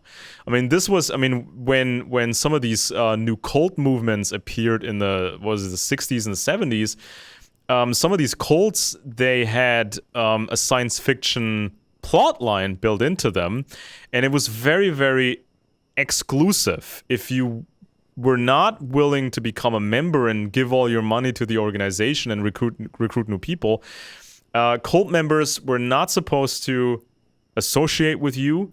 They were supposed to regard you as a problem, or even as an outright enemy. So I'm waiting for that point where the UFO alien movement is being fully weaponized. It's when they view this as sort of the what was it called in English, the rapture, the judgment day. Yeah, the rapture, or the second coming, or the Perusia. This has become a, I should talk a minute. You mentioned science fiction. There's a science fiction series that is very anti-traditional, anti-Christian, anti-church, called His Dark Materials. Have you ever heard of it? Yeah, I've heard of that. Yeah, this and was it's Pullman, it's right? very Gnostic. This its was orientation, Pullman, right? It's, if you want to understand Gnosticism and the point of view, you got to watch this series, and it has tremendous appeal. I think it's fairly recent. I watched it last year while I was taking care of my elderly father when he was ill, and it really was fascinating to see. I mean, and I think they made a TV series, I think, out of the novels by Philip Pullman, I think is his name, if I've got it right. Yeah, the BBC version, I think it was. The BBC I think it is English. Yeah. And of course, His Dark Materials, people have said that it is, you've got the Tales of Narnia, and you've got those science fiction books by the same author. You know who I'm talking about?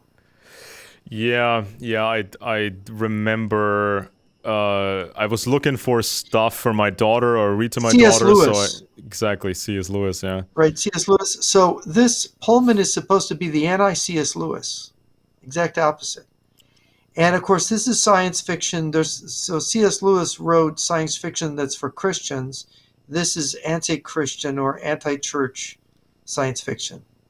Right, because the church in Historic Materials, it's like this close-minded dictatorial organization, and there's these other people, and they have these spirit animals. So that was that, right?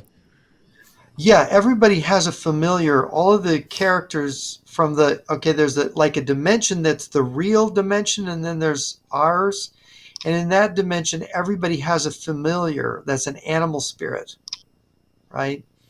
And of course, this is, and they have armored polar bears and stuff. So it's a multiverse. There's two parallel universes, ours and theirs. Yeah. And of course, it's the dominant religion in that other parallel universe definitely has parallels with Christianity. It's definitely an attempt to, make a statement about Christianity, and so it is, and I think the Golden Compass is they made a movie called The Golden Compass that came out 15 years ago, 16 years ago. I'm trying to remember. Something like that. My girlfriend at the time dragged me to that movie. She was fascinated by it, and I didn't know what was going on because she'd read the books apparently, and I had not. And it was interesting to me that these are pretty sophisticated in terms of what the message is attempting to do. And I think that when you look at UFOs and you look at the UFO cults and these narratives now that are developing political headway, you get, like I said, Stephen Greer of the Disclosure Movement, um, uh, Jeremy Corbell, and people like this. There's a kind of theology or Yeah. cosmology, philosophy, and politics that is embedded in what they're saying.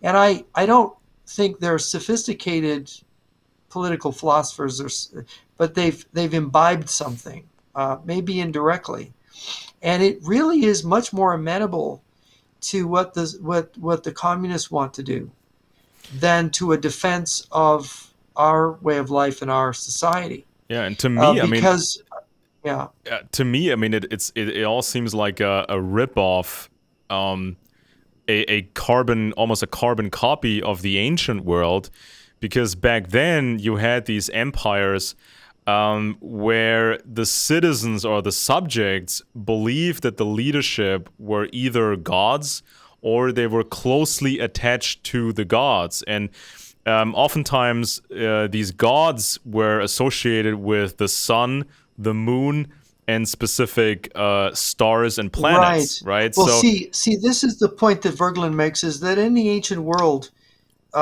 you had the gods and the physical plane of existence were one.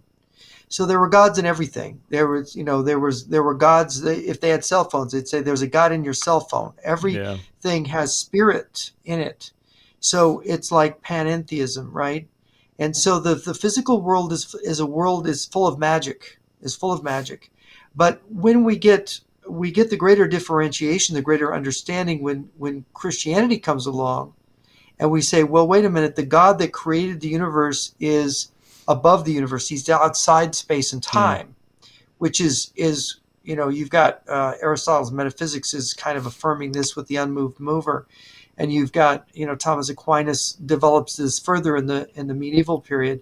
But so you have this different notion that comes about that says, wait a minute, the physical world is a world of cause and effect where there are these scientific laws of cause and hmm effect. Every cause has an effect and every effect has a cause, and that it is only outside of that that the magic exists. So the magic or the divine, that God, the gods or God exists, is different from the world, is outside the world. And that's the world where the dead go, right? So when you die, you go to heaven, you go to this other dimension. And this is sort of the way human thought went. So what you got then was a bifurcation of the political realm, which deals with mundane life, and then you have the spiritual realm. So you've got the church and the state. Whereas in antiquity, the church and state were one. one thing. The princes were the high priests, the high priest kings, of Babylon, of Egypt, but then all of a sudden it's divided. So you have church and state, and the state is secular. So this is the development, and it seems that one of the things Verglen is saying is that there's this undercurrent to recapture the secular and Hmm. to somehow re-divinize everything, bring the divine back into the Yeah. secular, which I mean, leads you to this apocalypticism and to the UFOs and to yeah. I Gnosticism. mean, if we look at the ancient world, I mean, they had these very, very intricate storylines, and that these stories explained cause and effect to them, or at least they had different systems, occult systems for the leadership. Well, Uranus, the world was born because Uranus and the Earth Yeah, goddess had sex, right? exactly. And so So the sky and the Earth had sex, and they that was, had they had a different set of occult beliefs for the leadership, and they had a different set of beliefs for the average serf or subject, and so they were telling they were telling the average people about cause and effect. So, for example, this was from Roman times when your child was ill. I think it was Roman. When your child was ill, parents were instructed to conduct this elaborate ritual. So you had this little figurine, and you needed a pig or another animal, and the animal had to carry around that figurine, and you had to do all this kind of shenanigans, and then you place the figurine finally next to your child where the child was sleeping, and this whole ritual was supposed to gain access to the power of a demon, an entity, so the entity would help your child. So this is how they created all this false cause and effect thinking. Now, of course, if you have such a system for the leadership, you can create all sorts of crazy psychopathic cause and effect beliefs, right? You can instruct the leadership, the next generation of the leadership, you can instruct them, if you do this, it will have that effect. Or if something goes wrong in the empire, we will blame such and such because this is the way we think. Now, if we take this ancient system and imagine a modern system trying the same thing, let's say, for example, world communism or Eastern communism adopts the ancient type system or adds an ancient system to communism, you would expect a society where the leadership, let's say a Vladimir Putin or something like that, the leadership would claim to either have special contact to the aliens or the gods, or they sort of derived from the gods. And so when you want to rise up in the system, you have to be indoctrinated level by level through these initiations to get closer to these beings, and your level of supposed closeness to these beings determines your status in this state, in this government.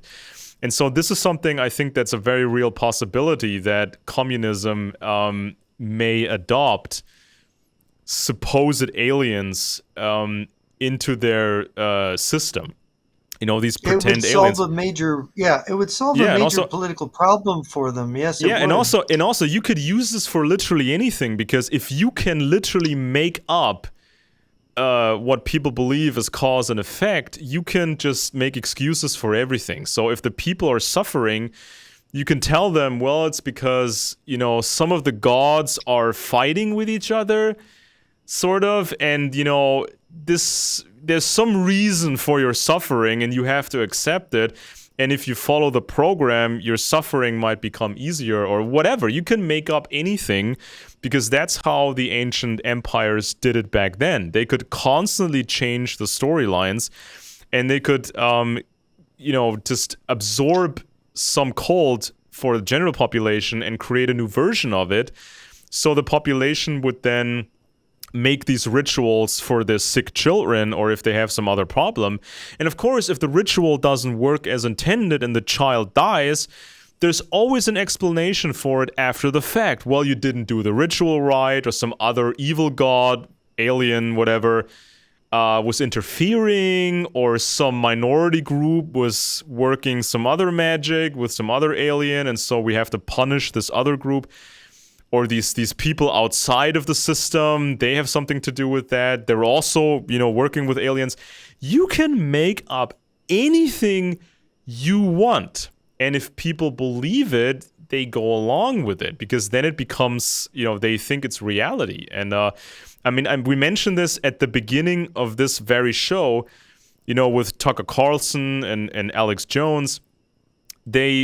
Especially Jones, they spread out this make-believe stuff, the Jewish Rothschild conspiracy and the globalists, and they're going to kill millions of us. And that's why we have to work with Putin so Putin can save us. It's the same kind of irrational cause and effect nonsense, but with aliens, you can just enhance it. But because everybody, can see Putin was a human. He worked in the KGB. He always wanted to be KGB. He got to be KGB. He continued to be KGB. And his health is not doing so well. But, aliens just sound a whole lot cooler than that. Well, then there's David Icke, right? Oh, God. That guy. And the thing about David Icke is, and he's huge. He speaks, he fills the stadium, and he's saying there's reptilian aliens, shape-shifting aliens that have basically taken over the governments on Earth, and he blends the conspiracy theory with the UFO stuff. And I guess he was a former soccer player and then became a commentator after he was injured. And so the problem with that whole thing, as you see with David Icke, is the political content. The political content becomes very, you could say, revolutionary. He's against the system. He thinks that the people in charge are evil. And of course, what does that ultimately do in terms of whose side is he ultimately on? We know that we don't live in a paradise world, right? We know that everything is not everything that we have is not perfect. But here's the weird part about him. I guess he got his start in 1990 when he went to a psychic who basically told him he was the son of the Godhead, right? Yeah. And then he embraced the protocols of the Elders of Zion, the sort of the core Jewish conspiracy theory narrative. And then he gets into these reptilian beings and archons. Archons come from the Gnostics, by the way, and the Anunnaki. And then he ends up with reptilian shapeshifters in the Babylonian, magic cult apocalypse kind of thing. And he actually he's been accused of being a Holocaust denier. I don't know if it's true. People say the reptilian thing is a code, that reptilians refer to Jews, right? And I don't know, but it's at a very Vulgarian level, but people relate to it directly. Well, I read as a several. Movement. I own several of his books because I needed them for my study on conspiracy media. So I read them the whole, every page of this stuff. And so what I noticed was that he preaches a very, very dangerous concept of cause and effect. And so he's telling people, and his stuff may have changed over time, but this is from one of his important books.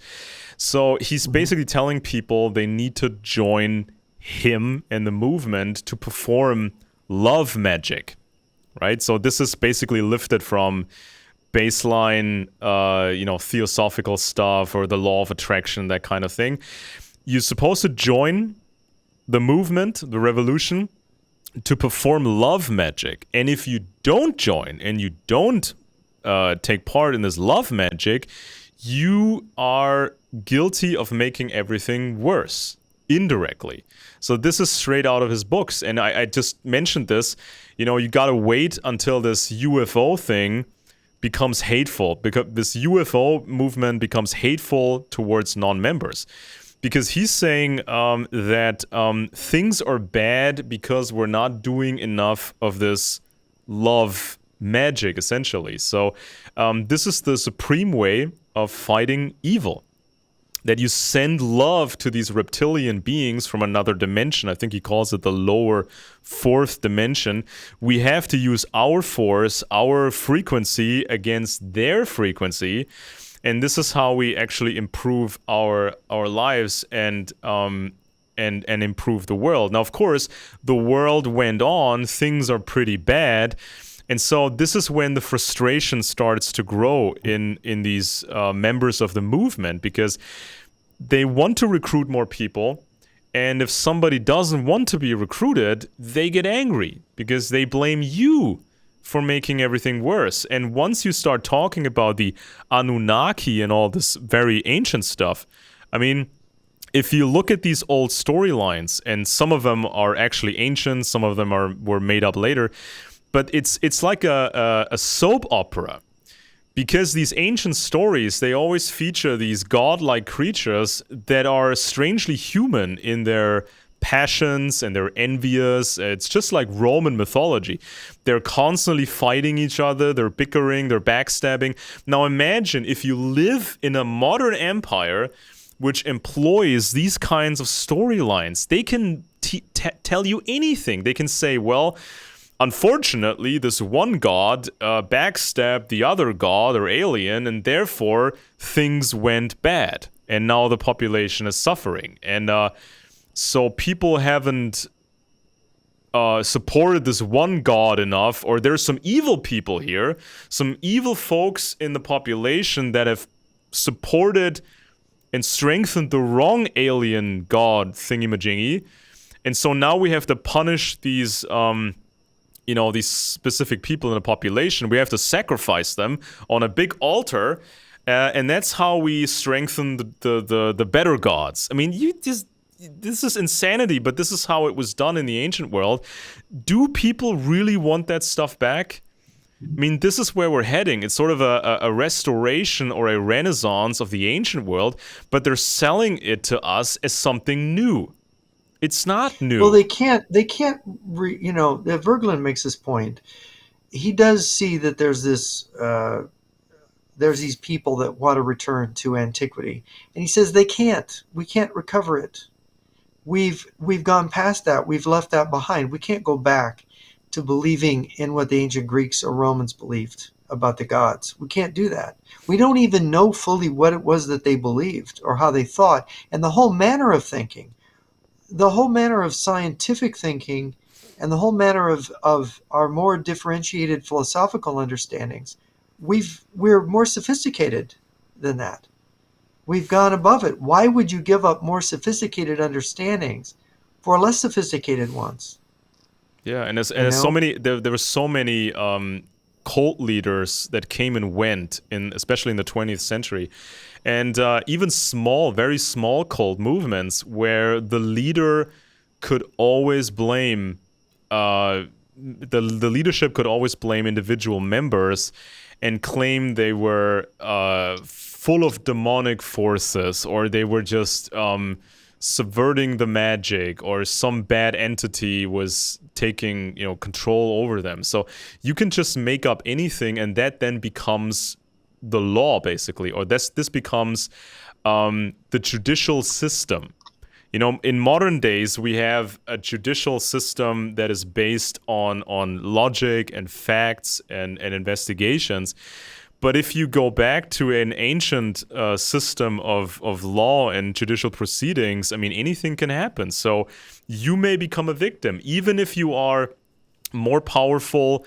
Just like in Putin's system, you are more powerful, but then you become a problem, or somebody else wants your spot, and there goes your career, or you get thrown out of a window, or you get some poisoned tea, and that's the end of you. It's like being governed by schizophrenics or psychopathic schizophrenics. There's no logic. There's no logic behind it that other than just the exercise of power. Well, it's the logic of it's a metaphorical. John Ronson once asked David Icke, about his belief in the protocols of the elders of Zion. Well, how does this not make you an anti-Semite? He says, no, it's not proof of a Jewish conspiracy. It's proof of a reptilian conspiracy, he told Ronson, which is the kind of answer Ronson would just loves because it's funny, right? But you see, the thing is that by analogy, he's creatively taking all the nonsense of conspiracy theory. He's putting a science fiction veneer on it, right? And then he's just repackaging it and selling it. And he's incredibly successful. Why? We go back to Gustav Le Bon in his book on the crowd. The psychological crowd has a very low Bulgarian intellectual level. And you are telling people what kind of tickles them. And so it becomes contagious. people just catch it like they catch the common cold, and it just spreads like wildfire everywhere. And of course, a rational thinking person goes, "That's insane. That's absurd." Yeah. Shape shifting reptiles from another dimension and um, archons that are controlling our world and preventing human race from reaching its potential. But you see, it's Gnostic, right? Yeah. It's basically I mean, Gnostic, sometimes, and that it basically fits in with communism, and it also can fit in with National Socialism. Thus, the fear of the yeah. anti-Semitic element to I it. mean, sometimes when somebody is a professional or has spent a great deal of work on something, sometimes there's a special spark. You can call it what you want, and something new comes out of it. But this is after you've exhausted your regular resources, when you've looked at a topic. If you're a professional in security and running an empire or whatever, I mean, you're supposed to analyze the heck out of any situation, and then sometimes you have to make a decision without perfect evidence, without having a clear path forward. You have to make a decision. But if you're not a professional, if you haven't spent the time, you cannot rely on your instincts or a spark of creativity. So it all has to, things have to, it has to work on a basis of expertise and hard work. You're not getting a spark of brilliance, for free, essentially. And sometimes humans have come up with something new. Sometimes humans have done something outrageously great, but it's usually tied to hard work and professionalism. Sometimes it's luck, of course. It's just blind luck, but people seem to want to have this spark all of the time, without the professional work that's attached to it. And with somebody like David Icke, I mean, he was, according to his own words, he had mental problems. He was very depressed because of his arthritis, this physical problem that he has. He had a very, very unhappy childhood. He just didn't like reality at all. And so then he changed careers. He was always trying to be, successful and hardworking. But there was every time something, just smashed his plans, his soccer career, his media career, his political career. And then in the moment of the greatest frustrations and depression, that's when he took ayahuasca. That's when he took the drug. And that's probably also when he read conspiracy media and classic theosophic stuff, the Theosophical Society. So he was absorbing all of this stuff. And it's, sometimes people with disorders and mental illness, sometimes they can create something real. But when you're talking about ideas that these people don't perceive to be falsifiable, and there's a lot of these ideas that are not falsifiable to them, right? You have to ask David Icke, at what point would you consider this theory to be falsified, or this to be debunked, or that to be debunked? Because it's not just the conspiracy stuff and the reptilians. He also said stuff about the moon and this and that. So many claims. This basically comes from a person who was severely depressed, maybe had dissociative episodes, maybe had a bit of maybe he was a bit schizoid, and then he takes a dangerous psychedelic drug, and then he copies stuff. Do you really want to consider this person to be, an expert that's guiding you on the way to, a better life? And We already have a toxic culture in many respects, because people are ready for the fantasy of the apocalypse, whether it is the apocalypse of Hitler or of the communists, or of even evangelical Christians who think, who have left reality and think that there's going to be something happening right around the corner. And so they're in a way, they're no longer needing to deal with reality or live in it. And I go back to Eric Berglund's analysis of these philosophic errors that people make that sort of take them out of life, that sort of neutralize them as people. And apocalypticism is one of them. And the other one is Gnosticism, where you think you have the answers. And that answer is, especially now when Gnosticism is a political religion, is that you're going to, bring about the new world that's everybody's going to be free, and there's going to be peace on earth and goodwill towards men, and you're somehow part of the solution. And it's completely ridiculous, because that's never going to be what is on earth. It's an escape from reality. And then the third thing is what he called historiogenesis, which is you look at everything as though you are the ultimate thing in history, or you're the moment where you're at is the ultimate thing. And everything, history is a line pointing at you, pointing at Yeah. us, that we're the ultimate thing. This is very present in American thinking, where we think, well, yeah, we're the ultimate, we know the most, we have the most stuff. We're the end of history, so to speak. Francis Fukuyama's end of history, by the way, reflects the historiogenesis error, because anybody who believes, we've arrived, now it's it, now we've got it, is making that mistake. So we have these built in, and people, because they want to escape from the actual fact that history doesn't end. We're not going to be rescued by flying saucers or angels that are coming to save us. And if that does happen, wonderful. But this is not. We've got thousands of years of history that we look back, and we know how things play out here. Yeah. We this is what our duty is. It's like, God is going to clean your toilet, so you don't have to clean anymore, right? Because you don't like cleaning. Yeah. You don't want to do that dirty work. And it's sort of like what it is. It's a very childish view that all the dirty things in life, all the difficult things that we have to face, are going to be somehow removed Yeah, from I our mean, responsibility. according to these David Icke types, and there are many more like him, according to them, we humans did not build the pyramids. We did not build all the other large temples. And we also did not progress by ourselves.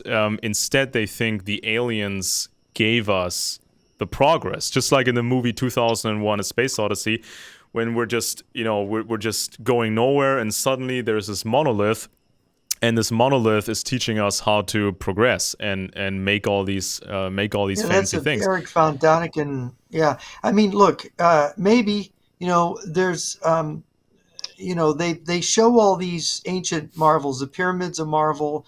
They show tunnels under South America that were made by some process nobody knows. There's these giant stone structures in Siberia. I think it's in the Ural Mountains that no modern machine could move, but somebody moved them. Well, my answer to that is there was at one time more advanced human beings on the earth. Maybe that would be a more logical explanation, right? Yeah, and if you look at, I mean, Because if you look at yeah, ancient warfare, if you look at ancient buildings, I mean, they push the envelope at all times. I mean, you can see the parallels between ancient warfare and later warfare. I mean, they were always trying to find new ways, and if somebody invented something new, this kind of stuff spread around, and it's just progress. It's just progress that was made, and if we look at these ancient buildings now, we can do crazier stuff now. I mean, we can build taller buildings, different materials. We can make them more habitable than, let's say, a pyramid. well, And our let me make this point though. People don't understand. Did you know that Roman concrete is superior to modern concrete? Did you yeah, know that? yeah, I heard that. Yeah, And we don't. I mean, you live in Europe, so you see some of these Roman structures that are 2,000 years old, and you're going, "This bridge is still up. This Roman thing is still there." Yeah, yeah. because they had an ingredient in their cement that we don't know what it is, but it made their cement stronger and last longer than ours. So there has existed in the past techniques, technologies, and in fact, some of the more recent archaeology and thinking about the Roman Empire was that they were a lot more sophisticated in terms of industry and some certain things they did than we give them credit for. We Yeah. don't realize they were human beings. They could invent things. They remember in the 70s they found a battery in Iraq, I think, in the ruins of Mm-hmm. some old city in Iraq, right? I think they found more than one since then. So they knew about electricity. And of course, if you read Herodotus, you get some hints that, wait a minute, what is he describing here? Batteries. So people, Yeah. there was always the possibility, and you look at Eric Voegelin made a statement about studying the politics of early civilization and technology. And he said, well, now that we know that human beings existed 50,000 years ago, anything could have happened in that 50,000 years. Yeah. Anything was possible. Yeah, and it's And also, so, and yeah. I mean, people And that, I there's a mean, book, I got it recently, about recent archaeological discoveries just in the 21st century. I think there's 20 to 30 cities they found that are more than 10,000 years old. Some of them more than 20,000-year-old cities off the coast, two of them off the coast of India, in 300 feet of water, right? yeah, and it's like you So have there's a these, lot we don't know. yeah, and it's like a contrast between these ancient achievements and also ancient problems. I mean, I see these Erich von Däniken guys and all the others. Um, I see them glorifying ancient civilizations at the wrong, in the wrong way, in the wrong kind of ways. So they will sometimes claim that the pyramids were built by happy people, or with using magic. They were moving the stones with magic. But no, they had contracted workers, not always just slaves, as some people think, but they were contracted workers, and it was limited what kind of money you could make with that. And there's archaeological evidence of how everyday life was. So it's just like in our world today, you have technological progress, but you have very human problems, and you cannot glorify, or you cannot erase problematic aspects of ancient history and create sort of this perfect paradise in the past where everything worked with magic. And then we lost the magic, and now we have to regain the magic. Because I think what these people are doing, like Däniken and others, they're just ripping off Christianity, or they're just concocting their own religion, and claiming that these old societies were basically perfect, and we have to reclaim that perfection, and it can only be done through the gods. I mean, over there I have the memories of Albert Speer, and when he was Hitler's architect, Hitler was always complaining about his health, because his health was already failing him before the war, to a degree. And so Hitler became obsessed with these super large buildings he wanted to have. He wanted to redesign Berlin, or create a new city, call it Germania or something. And so Right. Albert Speer is describing not just these completely outrageous plans, like, for example, having a temple that was of a certain size, and when you're in it, you could barely see the ceiling, or you could barely make out what's on the ceiling. It was supposed to be larger than anything that's ever been done. But the guy in charge, Hitler, was basically a narcissistic, psychopathic guy with ADHD, who wanted this stuff to live on, so his memory could live on.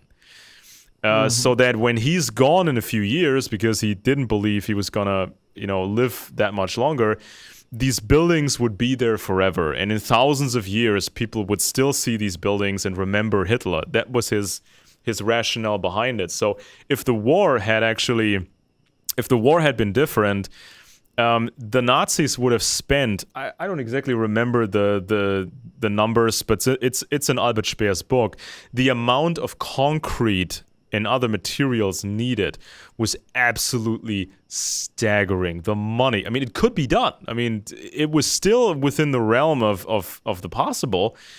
had it not Right. been for the war. But I mean, they could have pulled this off and created these outrageous buildings.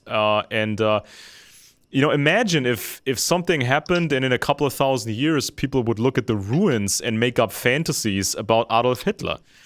And people would believe that Adolf Hitler was, touched by the gods or something. No, he was a mentally ill, evil dirtbag with ADHD who couldn't manage his time.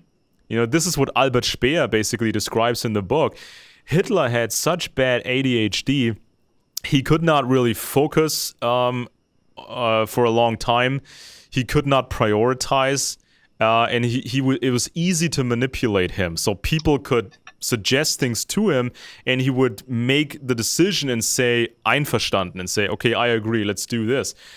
I mean, the guy was a mess, but people would believe him to be some sort of a pharaoh in a couple of thousand years, right? It's Yeah, just, and that's the problem when you get these mass killing, leaders and like Hitler, because the gigantism, and you wonder in the past if these monuments didn't have their origins in some leader who has this same grandiosity. Well, we've got to the end of our time and we've covered a lot of areas. So I want to thank everybody for listening to us. I hope people, you carry this out with you in your garden and you can listen to us talk while you're doing work at home.